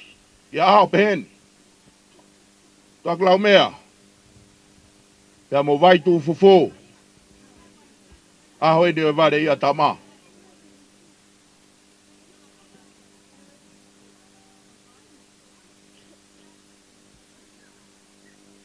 O kou maha kurea ke whakamatala.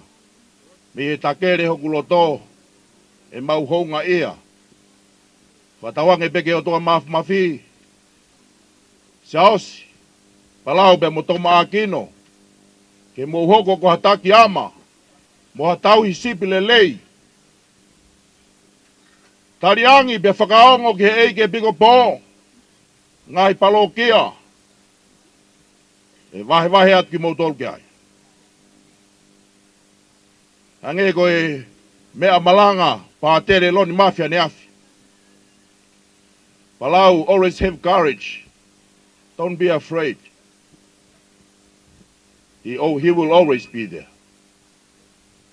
O whaat pe moe whakamono ea. Ai mana whani pe moe Katoanga ngani. Whatawange o toa mawhike kau i wanga i tau ngahi mea kotoa. Whamalo atu. Si kai ngā ofa me sangato ato ni o patua. Mo fie lawe mai tau kau whatahe a koe.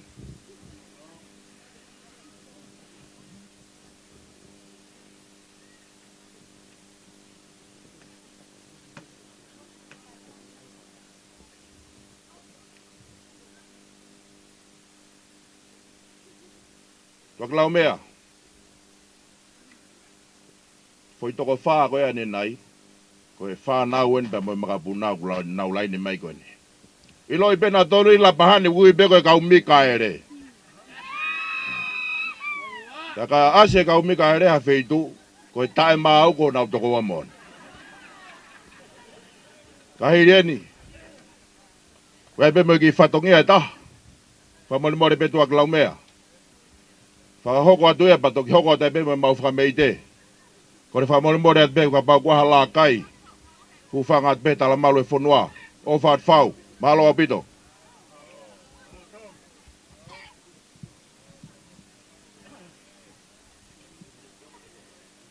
Tape moe a whiwhio a tolu tahai o tua.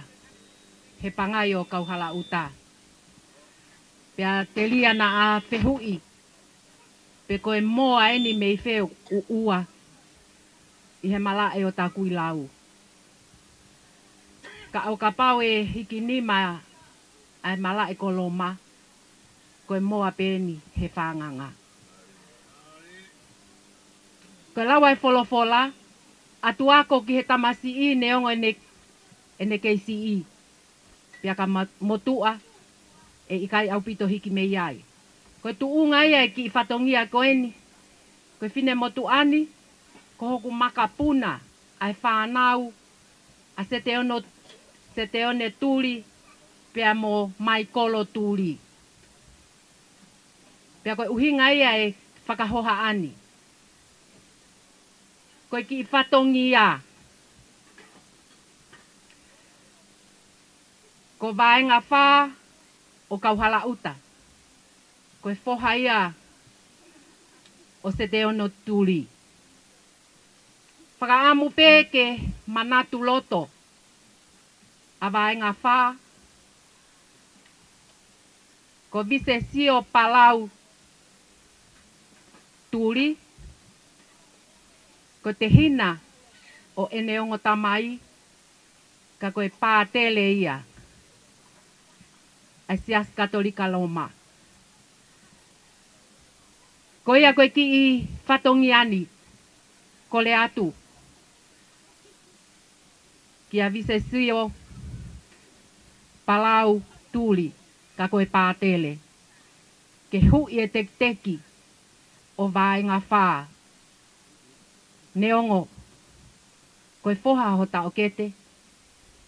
Ka kua ke kau koe. I he tau hilotu. Whaka apa ka kato lewa ki ai. Hoongo tau kete. Mo e na whanau. Koe ki i. Veve koeni. Tukuanga. O e pale. O viliami vaenga whaa. Tuli. Ko kole atu. Tukumua. Ke mahino. Kia vaenga whaa. Pia mohono foto te hina. Mohono whangatuo whaa fine. Ko nau me hikitanga lele.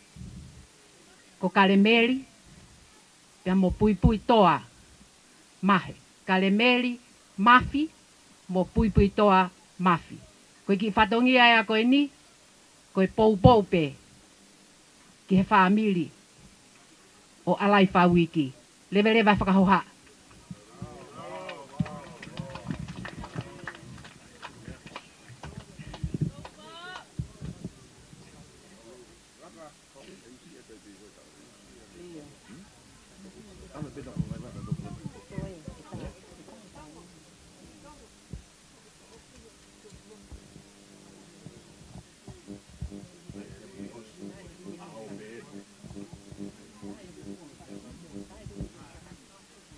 DJ, kata ko tai maki foi fasi kata utoki.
Pamane mole pe Takuilau mea ke ngau e DJ ke fasi.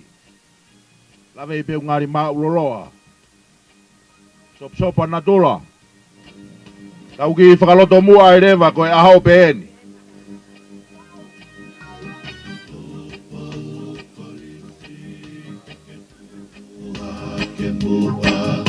Ka whai e whaira koe ni kua ke uta.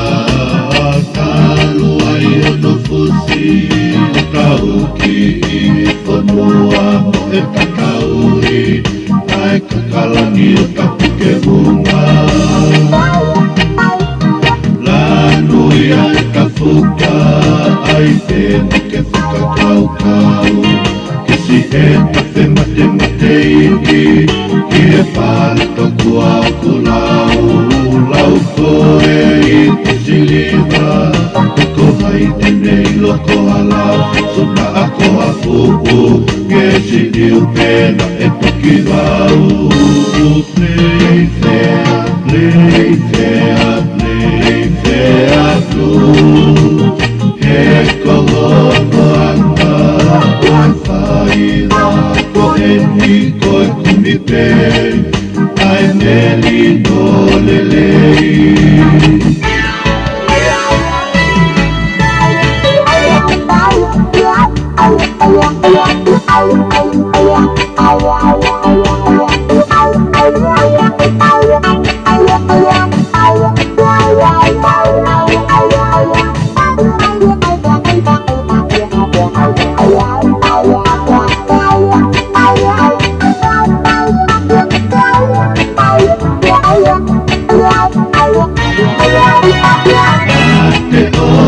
Kita polisi kimoi Okafai asipoti Tukumu ai whakamatalili Eko iwi ai peia Poi pulu sila taleki Tielau pe Akamau o kai fiki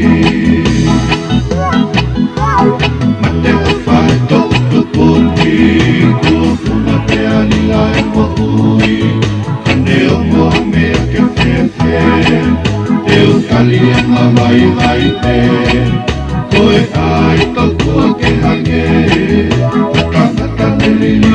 tine kako hai tene whakangali e ki e mate wale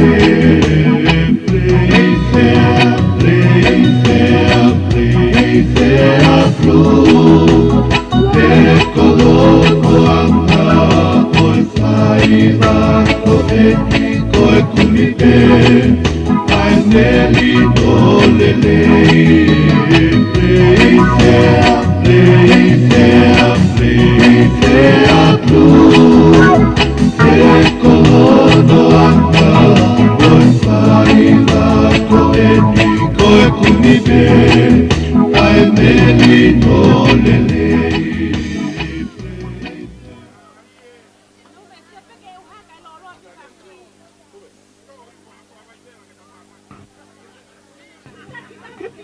Kata kia tue tau whanaula taki o tau mai whatongia kona ki tuani.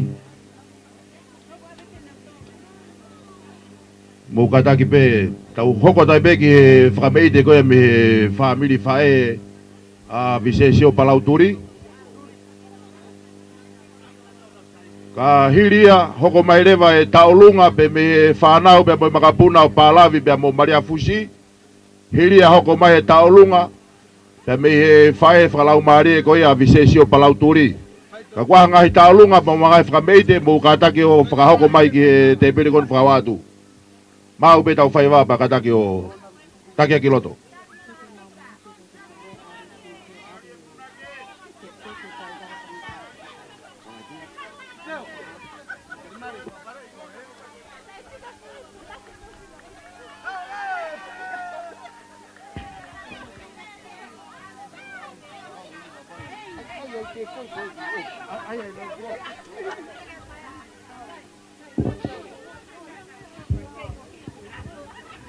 Taimi tatau pe kore atu ke ngai tawolunga.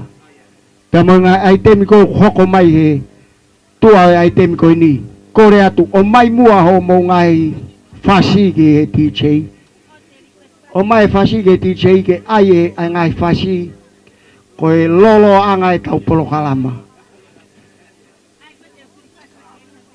Kore atu ke ngai ai temi ko ni hoko mai he. Tua ai temi ko ni. O tonu ke tau fotutu ka ato apeta tu kiloto malae. Turi ke tau polo kalama. Ai ngai ai temi ko ni ko whakahoko atu e tongo. Ke tafa ko e family whae. Malo pe mo osi me ai pe ngai. Ai ngai hoko ko ia.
Korea tu yang tahu lu ngaku ya, hoko mai je. Oh shit, kami ini tu. Korea tu yang tahu lu ngaku ya, family saya. Mahir di tempat kau hoko mai gua.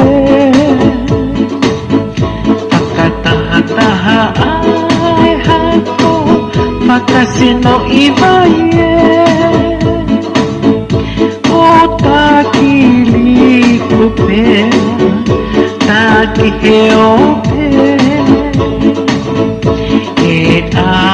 ahona e teu kono whai ona e seu kene whakahua ke halaka kala o Mariana kai tangi manongi e a tahui o pipiena ua pataka o matala ai petela paka o matala e whakamamalu e loto a momo o loto Lapaha seu kene whakahua ke halaka kala o Mariana kai tangi manongi e a tahui o pipiena ua pataka o matala ai petela paka o matala e whakamamalu e loto a momo o loto Lapaha Pia fia mo pata o tue pakataha ai hako pakasino iwaie o takili kupea taki heope e ahona e teu kono whai ona e Lautailano kupisi Fekau aki fe ofo ofani Pikinga hotakaina Liliu totoku lau pisi Anu he polo polo Amalia so se folu wafungani Hako pea fihito Ali akito o kari Lautailano kupisi Fekau aki fe ofo ofani Pikinga hotakaina Liliu totoku lau pisi Anu he polo polo Amalia so se folu wafungani Hako pea fihito Ali akito o kari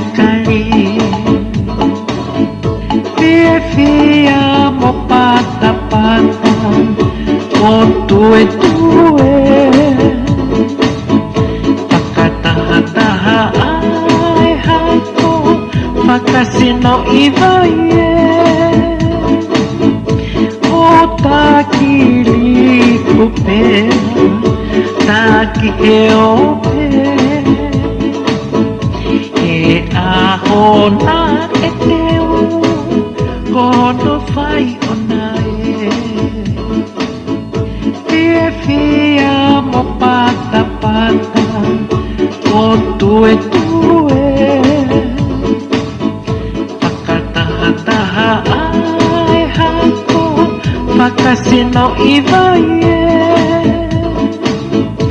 o takili kupea taki heope e ahona e teu kono whai ona Malo. Kata ki pe whanau lata ki o tuka tarewa ki pare ko ia mai whanau. Aka nau foi one. Ai te mikoe na toko sina, ai be mono tek ko panga tahafe. Tahafe Australia pa ko si autaki mai ken ke te pire. Fa malo atu e frameite, malo e fragi tama.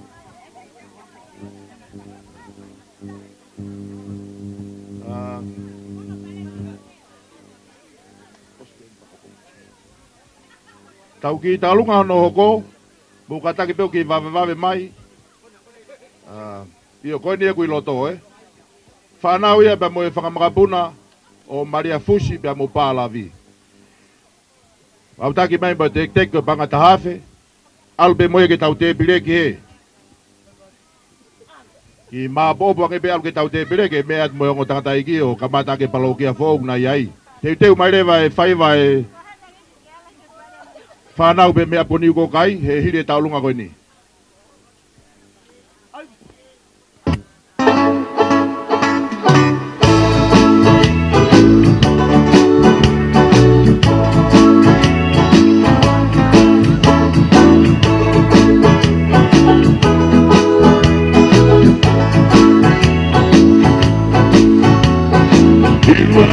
Tu tahu kae sila whakamau o e karite Ako pea whihi ai ai mai o poa ila a materie Siu ai au manu tawa whapi Foai ai nei te o se mi oe o whamama Sue ia e koroe Makanga oe o tua ngā o wha Nea ke moi fua i e sola Oi mua i e vai whakananga E mausa o e kolo takala E luia e makanga ke o mano I ono mo uelosi o tau Whai e tai sa te ala e taloni pola tane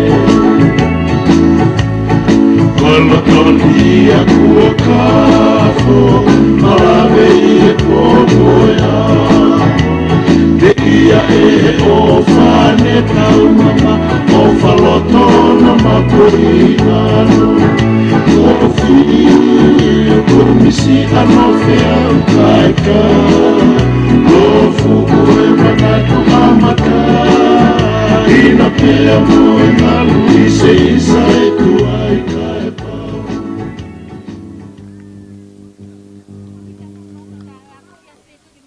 Malo, whamaloat ke whanau bea mo e whakamakapuna koe a Maria Fusi bea mo pālavi me api ko matamoana Kata ke tu whanau lata ke o tahu mai whatongia koe a ki tuani Tau ai teme no hoko te tau hoko atu ki he taolunga Te me he whae whakalau maari e koea A Patele vise sio Palau Tuli Koe teki o taolunga koea Kua utaki me ke te pire koe pāngai wafe Ko whamaloat ki he whamiri koea Kakahiri e taolunga koe ni Te tau hoko atu lewa ki he whatongia Pe me he whamiri whae koea Patele Toma'akino Ki o wau taimi no no be pakahiria te tau hoko lewa ki he taulunga pe me he tau whanau koe me apu Niukokai. Malo.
Awe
Malo, pamalo te whakameite. Katak whanaulata ki o tawe mai pe whatongia kona ki tuani. Whamolmore pe tua klaumea pa mo vaitu fufu. Hao talewa ki whatongia koe ni pa mehe whamiri whae koe a Patele Toma'akino. Malo.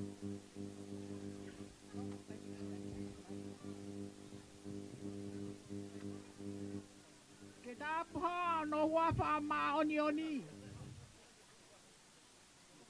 Ko hono pangai.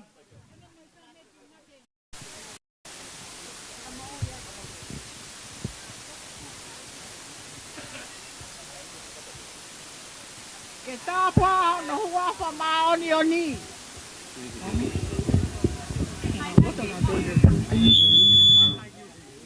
Mole mole.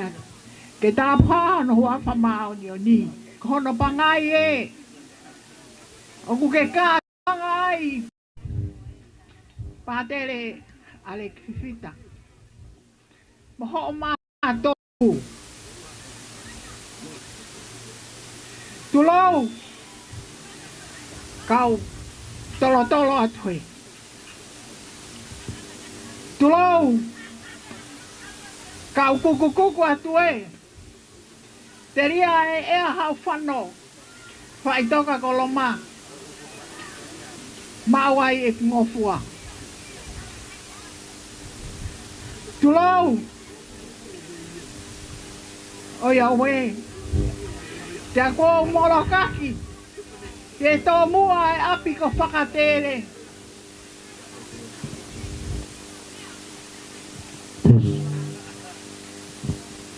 Te aku loto tuani. Hinga ngofua ka kune wha e kei.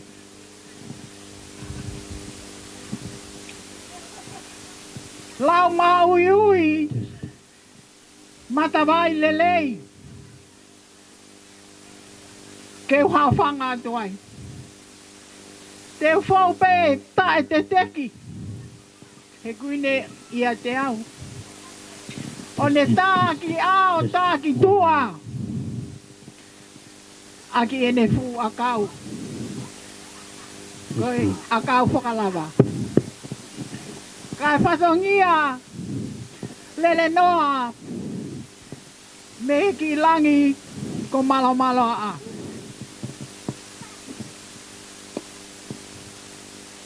Tamasi sauna lio.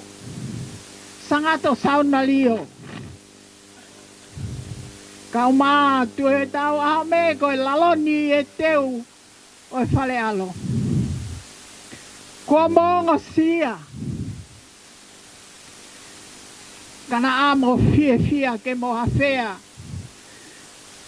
Ai Katoanga.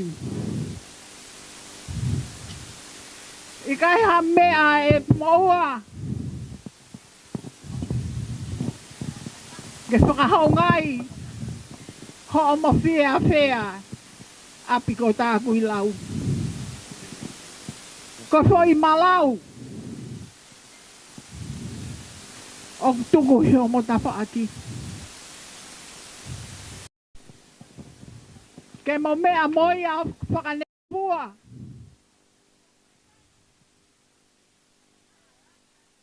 Te ria e pupuha mo yongo sia e aho. Tō opea mo malupo. Makalanga hiwa mo ahalanga mak. Ko whatongi ai ko lava. Kaya ha tō no.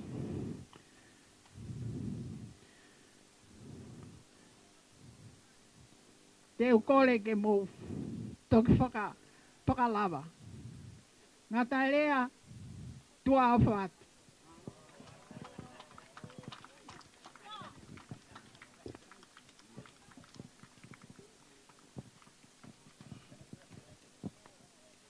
Malo.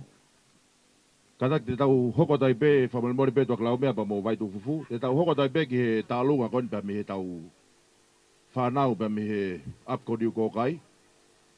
Koe ki kaunanga une whahako te tālunga koe matapure uluaki pe ia. Taine ko Mona Lisa ua tawhe. Tua klaumea koe ki mea ko Tonga ki ai. ki mua pa whakahako e tālunga koe. Tau ki whanau koe ni. Tau whanau e ni unau teu ke nau teu sivi i e wha i tau koe ni. I he levolo e form 1 o mo e form 7. Tau whautua pei Niukokai hen. Ko kore atu, tua klau mea whamonimore ala.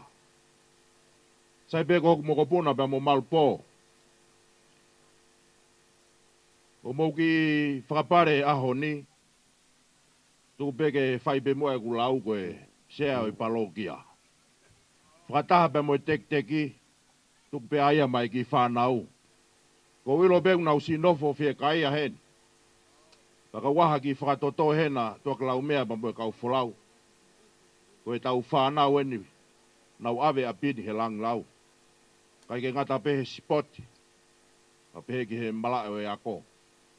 Ko mana toa ki he laua e filosefa, iloa pe me siaina ko Confucius. The stronger the body, the stronger the mind. Kag mau ngai ke nau kai le lei mau pe ko ilo mau nau mei fai ka pakau na toi lahe kai moa. Tau ai rewa nau ki ka painu, lau pe ko tau lunga ai rewa ki ka painu e pure ako, ta mo whanau me ako Niukokai. DJ mau pe kai manau vas. 1, 2, 3, let's go!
Pamalo atu.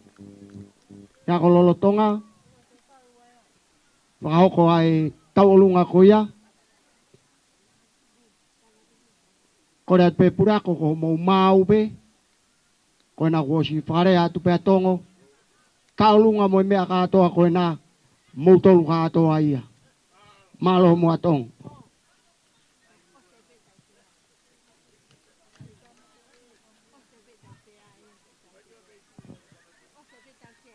Teu punou, malo. Teu mai ai whameite, ai kalapuna e whokotuu, e Patele visesio Palau Tuli. O kuiloa ko mulumaire. Pea ko moutaimien, e oatu o moutakia e whamatala ke kalap ko ni malo.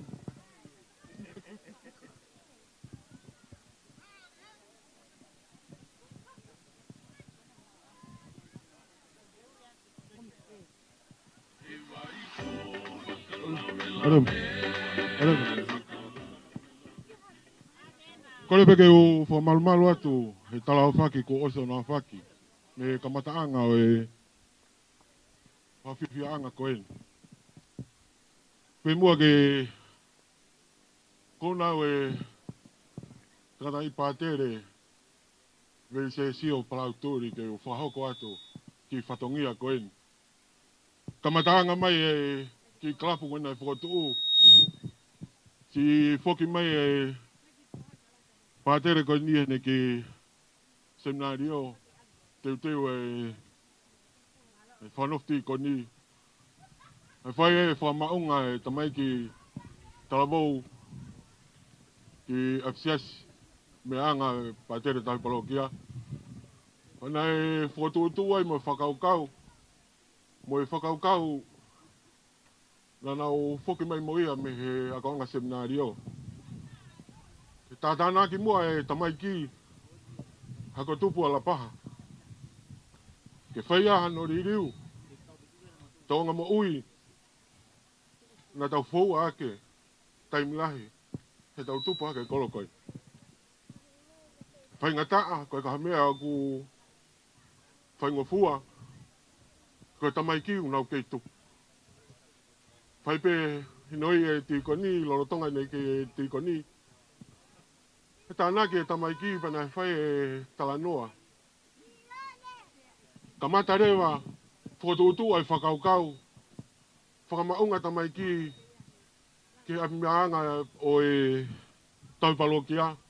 Ke whotuutu a ke aia mau ki kalapu ke aonga mau inu kawa whakawhalaite ai. Na whai rewa ki whakaukau o talanoa pe mo tamai ki pana nau loto le reiki ai.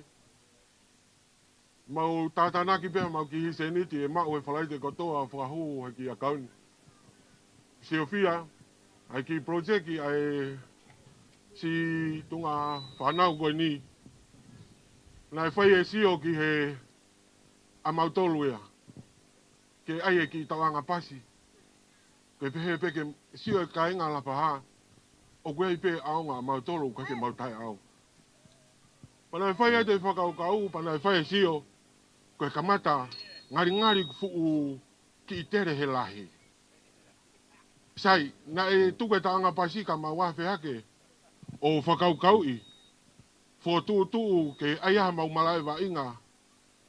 Openi field i apinofo anga pe.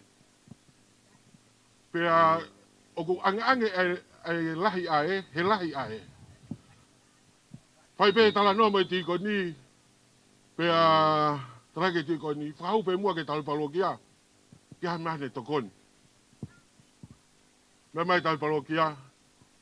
Te mo alo ai taonga pasi. Te mo ai malai wa inga. Ko Takuilau wana mo malai e kolo. Kasi whaofa e tau whae tapu maria. Ene i misu e kutuu. I he fofonga i whare. Ka whaki ki hala i a mea anga. Mana whai rewa e whenga i tunga mātua koe ni ke whai e okoko ki seniti. Mahalo kua sinofo ai ki seniti e tainimi he maluafe. Ko tānaki he ki tunga mātua koe ni. Pea koe kau maulua kanga katoa e mātua. Ai ki tunga ki kalapu koe ni. Tunga oku maulua kanga katoa pe he whanau. Na mau whehu ia koe haa unga ase mātua koe ni. Nau hau panau mahu inga ia he whakaukau whahoko. Panau hoko ke tokoni ke tikoni. Ke ona teke whanau koe ni. Tingai tamai me ngai whae alapa. Na usia umai tala noa ka te au. Pena i kei ula ataki au ia kei tala mou. Koe mea koko ilo i. Kai kei pore au he tuki re rei e ki tamasi i. Kai kei pore au he whae tamai ki ha mea koe. Koe mea ni ko pore ai. Ke teke ai whanau ha mea aunga. Tolka mea Australia. Kore whamore atu. Ka pafua o mea ane nai. Teke pea vavau. Teke pea vavau. Koe kalapu koe ni. Teke a mutola vavau. Kau teke au e seminario i fisi. Ki tunga mātua koe. Koe tau hoko atu ia pehe. Koe ki mea ofa e ki whanau. Si tuanga pe ke Palau pe mo Patele Palau pe mo Toma. Kaka me ma kana ki takape sila ke na toka kana ki kapaino. Ko ia pe malo au pito o fakang mo tolong kato.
Malo, pamalo atu ki kalapu, pe amo e kau talavau ko ini. Whakatawang e peo mooni ai whakaamu. Tau whakafonu tau tolu seminari o pe he tauni pe. Malo. Teu mai e tau lunga ko ia. Ai tou ako hiwaua. Tou ako e ni o Patele Toma'akino. O peti Atu'aki. Mau be DJ. Iyo, e whahako atu ia e Presteni. Ai tau lunga ko ini. Pea mohono pui tu a malo. Kore ke u whakamalo pe tala whakatapu kakatau ko tawa usia e wata whakora koni. Kore ke u tomuatuku pe whakatapu ke laa koula e otu lakina ka koe tol tahai o tua tamai alo te pu o tau rau mari maunioni. Tawa usia e wata whakora koni. Tapatu tapa Prinis General. Kai uma tu e tawa home. Lang ia e aho pakatuunga i homo me ai hen. E hoa tadi ku bau hanga whakangarangi e tamai o eiki ka koe tangata iki Patele. Makatuunga i mo tau tolo e aho koe ni. Toma'akino Atu'aki. Koe ki to wako pe ni na ke lava ke whakakaunga tamake hiwango fulu maua e to wako. Ko hai te lava ke ne whakafufu. E tawa usia e makamaire mo meri e aho. Tara e hai puri pe unga. Ke osi ilo pe au sia e tuunga ku tau iai. Pake ha me ai e te tauhanga ta tolo fufu. Pa ko au sia makamaire aho ko ni ko hai haloto e tai fia. Na mo si hova ato na ie e ni fia he kai ne ke ne kai aho ko ni. Tau fia aho ko ni. Koe kia ha mau mea matoi mau. Koe mea peku mau koe mau ki teki mau taurunga koe ni koe mau whakahoko e aho koe ni Toma'akino Atu'aki. Ka koe tō wako e hiwa hango fulu mau e tō wako. Sio hake pe koe ke matolu e teki koe ke ulawa lau pe kufiha. Ka koe whakawhi ia tu pe koe ke kātaki ou a teke ita. Eiki pe mua o teke ita. Ka ke mea hifo pe hu e teki. Ki mua pe atoki whakahoko e tau taurunga ki aho koe ni. Katak whamoe more pe tangataki Patele, Toma'akino Atu'aki. Whakawhanga maarie i peke ke mea hifo peo hui e tau teki. Osi ko ia pe toki whai e tau taurunga, pa koe hae toki toenga ko ia. Koe te aha mea e te mai mamau tolu atu kato pe maa koe aho koe ni. Wai ofa lahi atu kati koe, kau mai kau tangataki Patele, ofa atu kaki mutolu, malo.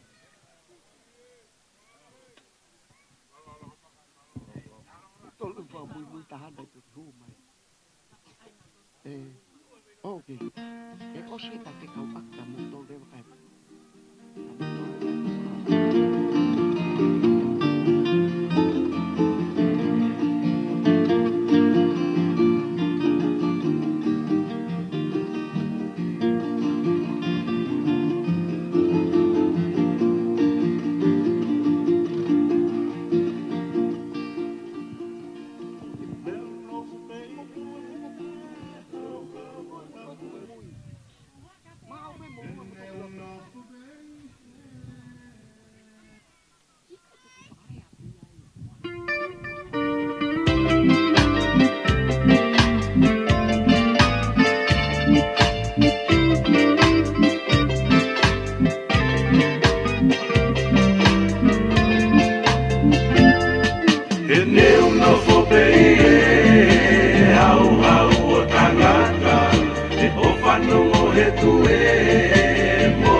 Manalo atu ki taulunga ko ia ai to wako hiwawa.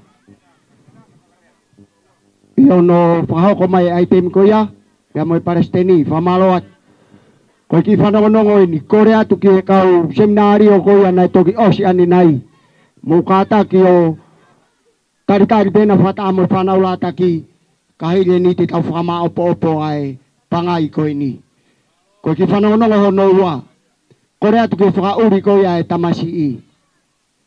O pie mau koe ki whare Tonga, e tawha ki koe ni koe ku mea e kau whakape. Mau inga o pitau pito, Koe whatongi ai uke mau. Koe tau hoko atu eni. Ai te mieni. Ai whekau aki. Toi pe ai te meua. Pea lava ho tau aho. Whekau aki ko mo tai mieni. Malo apito. Whakatulo watu.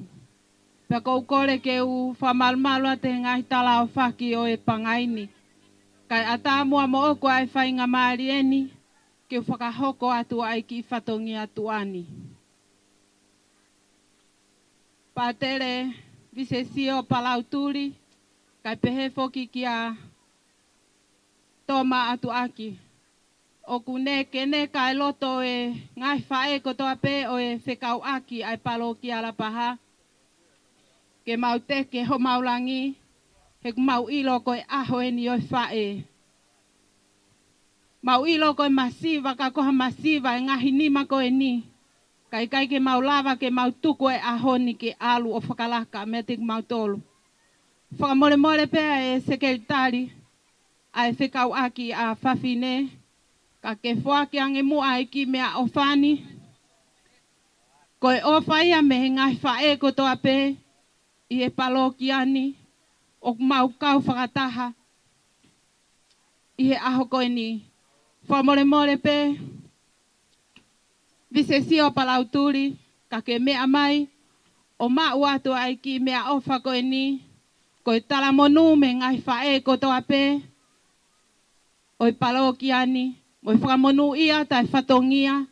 Mo i epok fo e mo ui kua mo hoko ki ai. Ko i mea ofa o fuakini. Ko i ki paanga pe e tahawhi. Ko i tokoni at ke whatongia ku ke fuesia. Toma. Atu'aki. Mau ilo whapapau. Ko i ngahi whatongia o fuesia i ki mau tolu. Nai kai ke mei malava. Ka ko i ngahi hu whaki. O mo whai mak mau tolu. Ko i mea ofa mau fuaki. Ko i mau talamonuia ka te moua. Ta wange peke mo mao ha Christmas i fia mo ha tau fo o monu ia. Ko ki mea ofa fuaki ko ki paanga pe ta hafe. Kai kia ha mea mao ko mau loto ko toa ia mo mau ofa. Ko re atu ke TJ ki miniti pe e ua ki whakame ite mai e kau whae ko ia pe malo.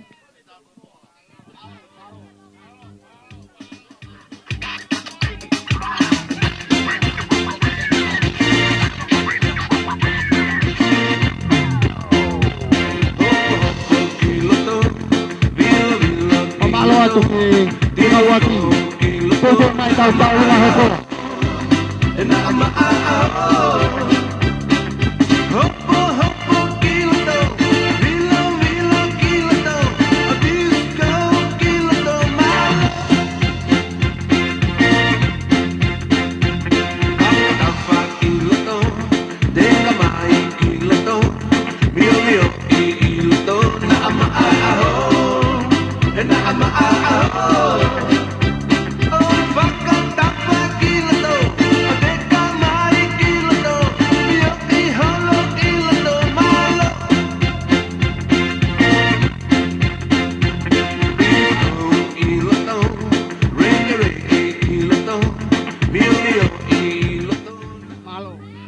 Malo atu whekau aki.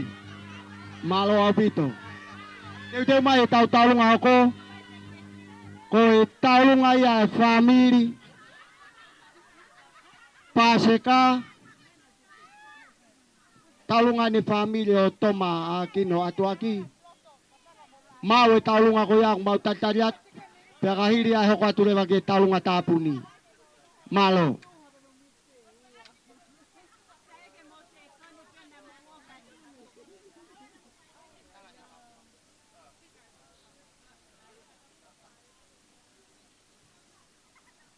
Malo ko talunga ko ni family paseka family ko fight mahe ko mo taimi ni ko tek teki ko pangata hafe malo mau beti sei tai mai kore atu ke fasi ai aku kore atu ke Patele Toma'akino Atu'aki ke mea mai muao huyang ai tek teki oi family ko ni Pea ku kore atu o mai mo ai fasi u tari atu ke DJ. O tako whainga fasi pe DJ malo. Kairi apa teu mai rewa ai tau taunga tāpuni ke aoni malo apita.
Pamalo atu ki family paseka mo family mahe ono whao ko atu ai temi ko ia te tawoko atu rewa ki taunga tāpuni o aho e whao ko atu e family whātua whāpine mo whātoko ua o visesio Patele visesio Palau Tuli malo.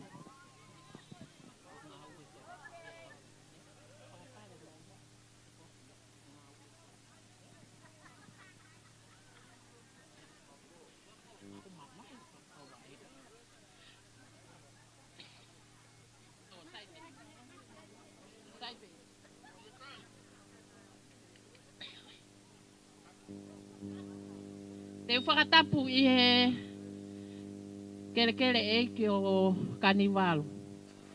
Whakatapu ki he te whakatapu ki he whakatapu o se ao whaki I he Katoangani. Ko e ki I mā whana pe eni o ku o atu mehea te au mo e whanau. Tu whawhine e tō wha. Moyongo tau ke te eua. O kui kai lava mai ai ongo. Tu whaafine eua. Me tau ke te ta. Pakunau maa whana. Ke whai haki tā lunga. Ko si taha eni I he whangatu whaafine. Ukune whawhawhonga I atu e tā lunga ko eni. Ko teki e nau tā lunga ko e paanga e ta hawhe. Pea oku whoaki atu ia ki he Patele tauhi parokia, lore sio lakai. Pea Wakai e iai haki i whakapare ha motu i mono mono. E foaki mai a ki heni ki he kaunga ue oi ahoni. Ko ia pe malo.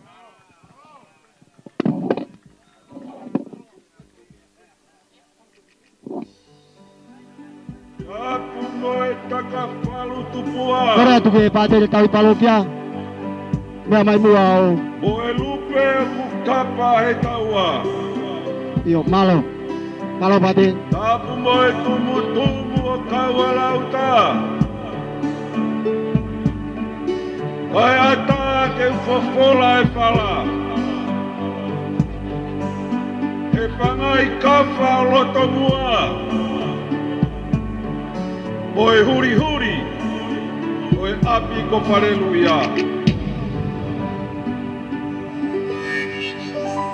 Step down! Go! Tue! E whanua motu ke mei ke iringia e ohori me. Opo e me tu o tamela niu me. Whakalota mua e ne kai ana e. O tulahi e no no pai pai. Pao ne lua ke i kisi kisi muha.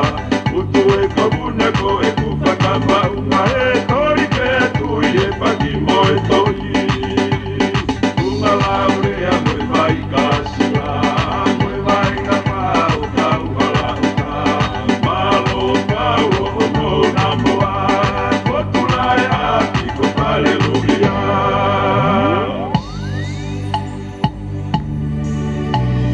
Mounga talau e na loa pe. Ai kalilo a te tula e ono pole. E koe piua tawai. Moe punga maka mimisi. E koe kano katoria o mulai. E koe kano katoria o mulai.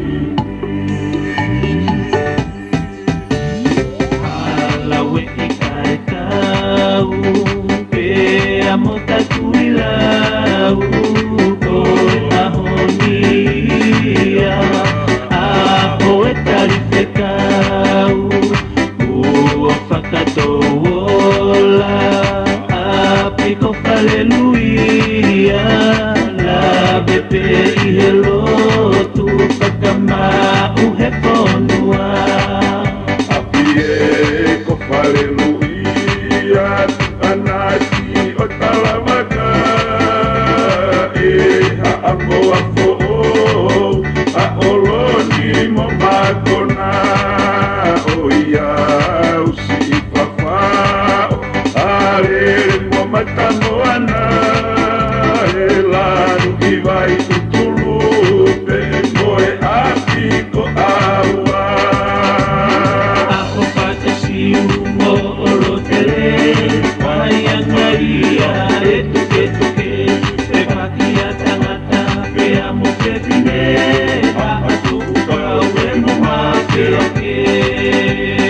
Ei kai ngalwe api ko haanea. Ui ono e mo petu mo ana. Toko tāti tu o mau topia, kaua konga kau pepine enima. Polo polo tau rewa alo tolangi, ke koki ane ae pai ko siperi. Koe ahonia ko langai mamai, haleluia e tukua paka petai.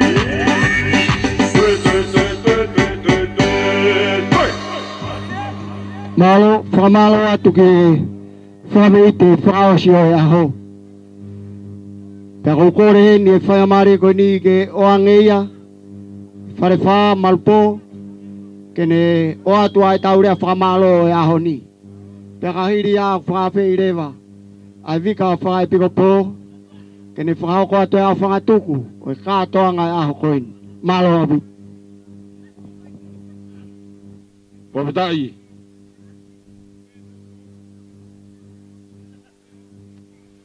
Watapu ki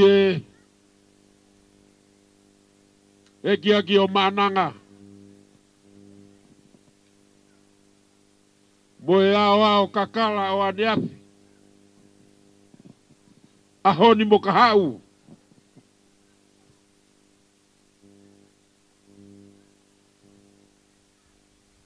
Ka koe ao niu e universi kutau iai.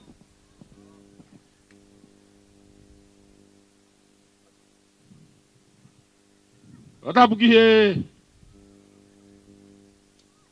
petu hopo kawala uta. I tama pirinisi. Chenaro. Pegia tu he tau a me. Moho wegi.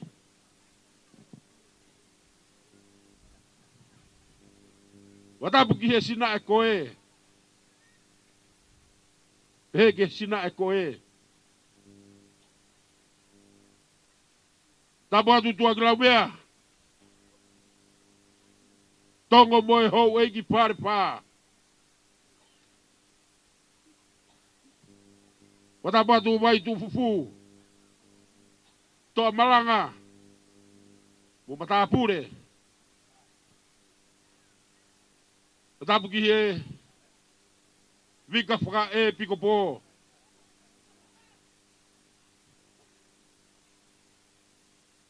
Watapu ki he o tamaiki. O e paki motoi. O naua e ahoni. Patele vi se sio. Palau Tuli. Egia patele toma Atu'aki. Moe haa whaka olunga e lotu. Tapu ki e kau tahine tau po ou. Tapu moe whaua manapa. Ka taa ke whakakakato e whatongia o e piaki koeni. Lawe i peku mauloloa e aho. Kau ku pehe pe Katoanga kau hala uta. O wareo no whahoko mai ke whaka hokato rea whaka malo. He na wosi mau mai au ki he walua e piaki. Ke mahino ko tau e langi e Katoanga. I he mea e hou e ki heni. Kau toki mana tu i hake koe apia koe ni te usiwe tau whanau me pai koe. Tunga e whahoko te whakamaro koe ni. Koe o whamaro ke hou e ki maro mu e kātaki. O mo kei mea fuoloa. I he Katoanga koe ni. Neo kai whamea fōwia ka teki moua. He ku meite api ko whanua motu. I he ikuna. O whakahoko he ne whanau tama. O e otulangi. Kai ahaloto e tai pia. O taurea pehe aho niko ta whakawhita. Whamalo atu ki e vika whaka e piko pō. Malo mua ke i lepa. Tau kau whataha Malani o e ahoni. Mau lau koloa pia, lau tāpuaki. Iho mou kei mea hena ka whakakate patongia ahoni. He a whakamalo ki hongo pāmiri. Malo mua e hoi tamale nei. Lau kaua e ho e ki whare whā. I he ikuna kafa kafa. O whai he ongo tangata iki Patele koeni. Pea whakafonga te whakamalo. Ki e kai ngalotu o e palo kia. Malo mua si whakangosia. Neongo ko hota whatongia. Kai malo ho mou kei tariangi.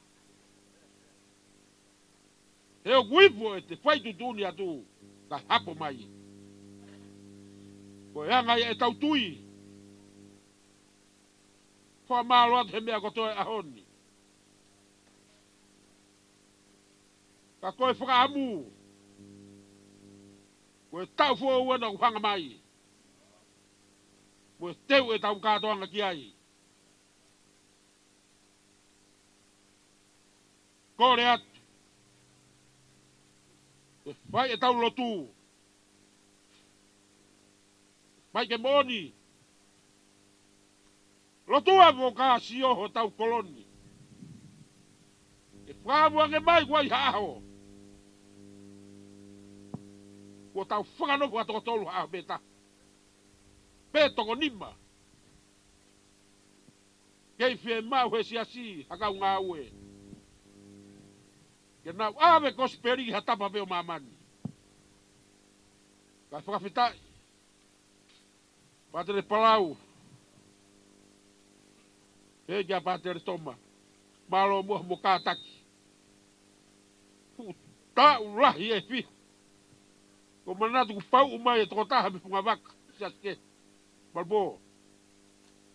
Nā ku whanongo ko yako Patele. Tau pe fitu pe aus. Kai whakawhetai e teki moua. Nā e pehe pika ngo fulute moa uka ikai. Ngata pe mohe hima. Tau whape pia e ahoni. Whakawhetai e kātaki. Whakawhetai e lotu. Kai aha loto e tai whiawhia. Ko teki e akau kakara e otu langi. E whakamahino. Koe lotu ia kai tuku. Whamalo atu ihe mea kotoa. Kore atu ka hiri ahoni.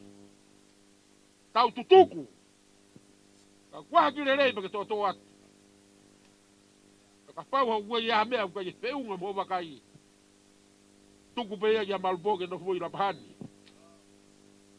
Ko ia ngai e mau fie fia. I he ikuna ua fai he mau whanau tama. Hange ko gulave i he pakahoko e kawa. Peu kei mea hena e. Vika whaka e piko po. Pa more more atu. Nā ku tala pea ni nai e pakahoko e kawa. Ko lau i seni tuli pea lau i tau tangata. E ku puke puke hoku patongia. Ko ku sisi tau rewa teke huia e ta. Whanongo pe kuo. Whai hono pe huia. A kawa whai ngatapu. Ko whanongo ia ia oku. Mo e whare o tui loloko. Mau kai kuni mai kau harauta. Ke mau teke o mou langi ke langi lau. E koe whatongia ku toku tap. Pea molu malu. Oua ke wakai. Pai whai ange pake ahi ahi noa. Me teke whakamua mua nima. Kovia kia te koe mohak. Koe ia e vika whae miko po. Whamore more pe. Na ku talaki tue whakau haa. Ka whakamahino he ahoni. Ko ki mau taulu patongia e motua koe niu tua tu. Moe whare o tiro loko. Pa te mate pe mo ia i kaurauta. Ko whatongia tuputupua. Ko ia e whahoa ko whaet mo tala monu.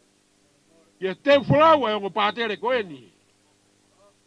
Wana kua mo kamata ke mo tuk whalau atu.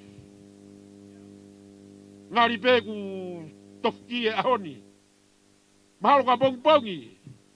Kua fishina mono ngahi peau. Koe maulo tu ia. Whalala me ke eiki ke nei waka. Ke ne whakatoka maari e halapono ngā. Lolo tonga hau mo whanonga me kosperi. O whare hatu ka tiki moua. Whamore more atu. Na kua harea tala tua. Kore ke ufanga tala malu kalauka. O kai malu ai e tala ponua. Leo leo harea. O patu.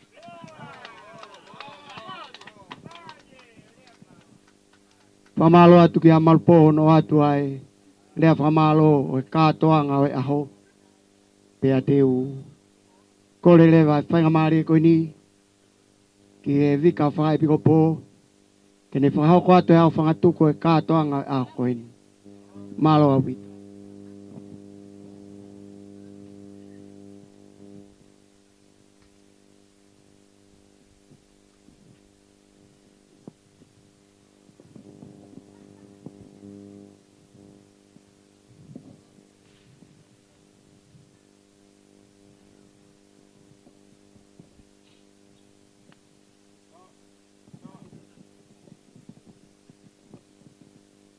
whakatolo pe, me a whio e o toa tau lotonga. E kou kore pe ke u whakamana malu atu i whakatau kakata. E whai e tongo e kamatanga. Kai a tā mua mō koe whainga maari e koen. E whai atu i whatongia whakatupake e koen. Ko omo. Koe whamalo ia. Ai aho koen. Ko tau whai whanonga mai. Nau whanongo he whamatala e ane afi. E uha pe haka e ahoni. Pea o ware lahi. I he la a pea nonga e aho koe ni. E neongo pena e na afu i whope i he tau katoa. Pea koutui o ku tau tai maari i he katoanga koe. Neongo pea koe toko ua. Tau katoanga i aho koe ni. Koe toko tolu nei Fakanofo. E toko taha e toki wholau atu ki toki lau mama. E whakahoko ai e ne uraki misa. Pa mono ka inga i Niukokai. Talo utangutu whanong. O sio ke fia. O aloha ke ku manatu ke taurea. Koe alu o tori. Pe aikona o mai. Koe taha koe ni whakaukau. Na ia te au. I taimi koe ni whai whanonga atu ai. A ke mau tolu koe ni ke o ako. Koe o tori. Pea koe os koe ako. O kia ki mea ko aikona. O whoki mai moi. Pea kou tui lahi koe sio atu koe ki he veke. Ai whamiri, ai siasing. No katoa pa mai mahen. O tau i hen. Koe uhi. Koe ki aikona koe. Nai whai hono to mai. E os koe ai tori. O tanoa pehe. E toma. Palau pe musiaus. Koe ki aikona koe na e to mai. Whakao ngai le rei. Rahi au pito e. Ngahi mea ku. Whapehe mai ka kai tola. Si.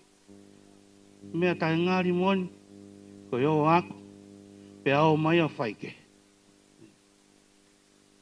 Koe ui pe mahalo.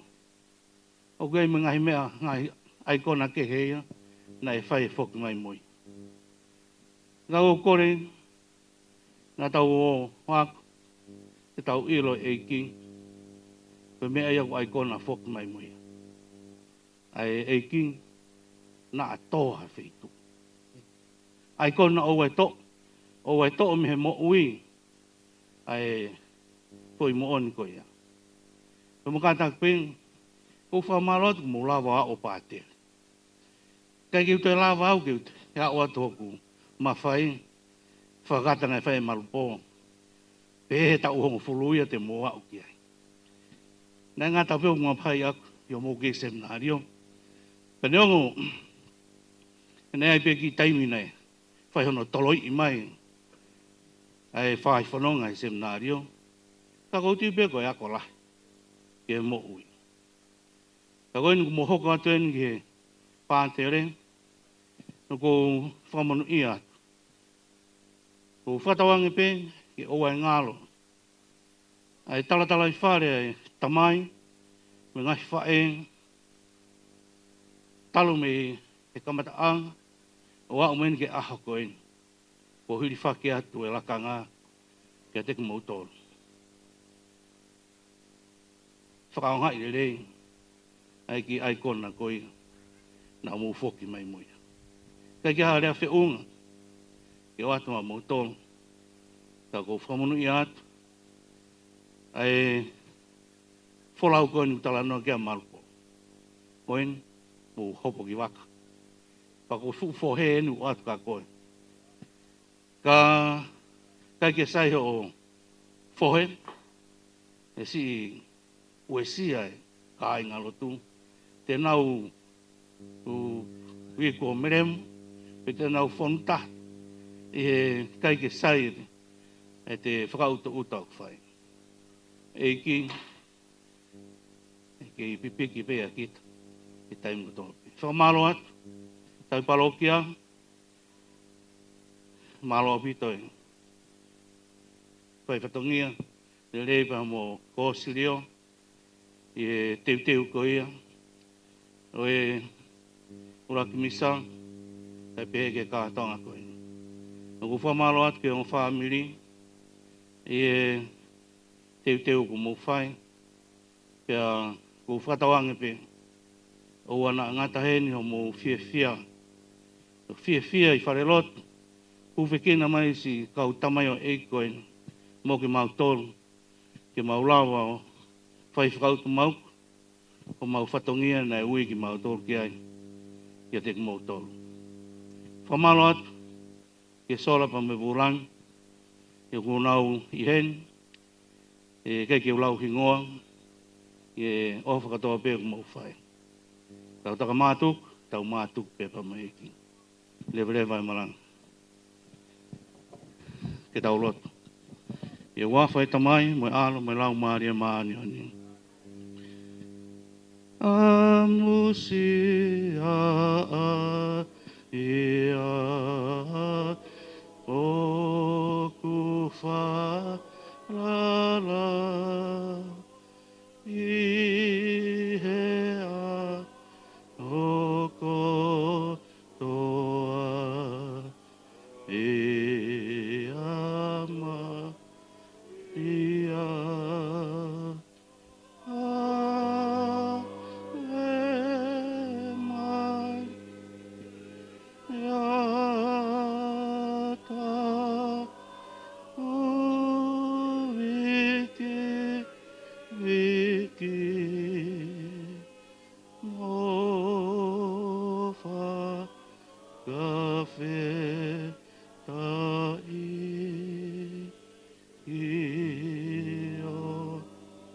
o fa tawange a whiu e tiki motolo e eki. Pa tawange he mai tiki motolo e tāpua ki e toa mawhi, koe tamai, mai alo, mai rau maari e mahani. Malo pito.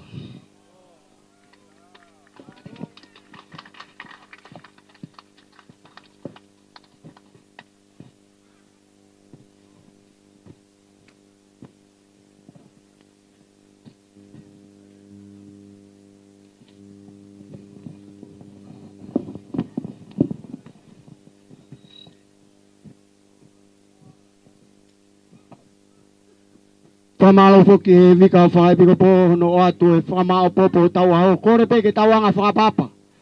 Ki kau Patele ko ni nai tuk Fakanofo, kau maa kau whakawheo no kotoa. Hibibi! Hange kureo si te aipe, hibibi! Hibibi! Tauanga whakapapa ke ongo family o Palau Tuli, kau maa toma, i e aho ko ni. Hibibi!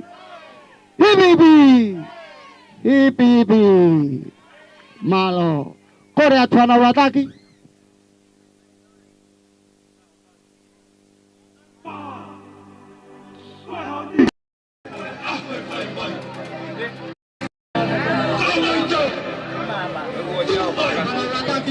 Kore atu ke tokata.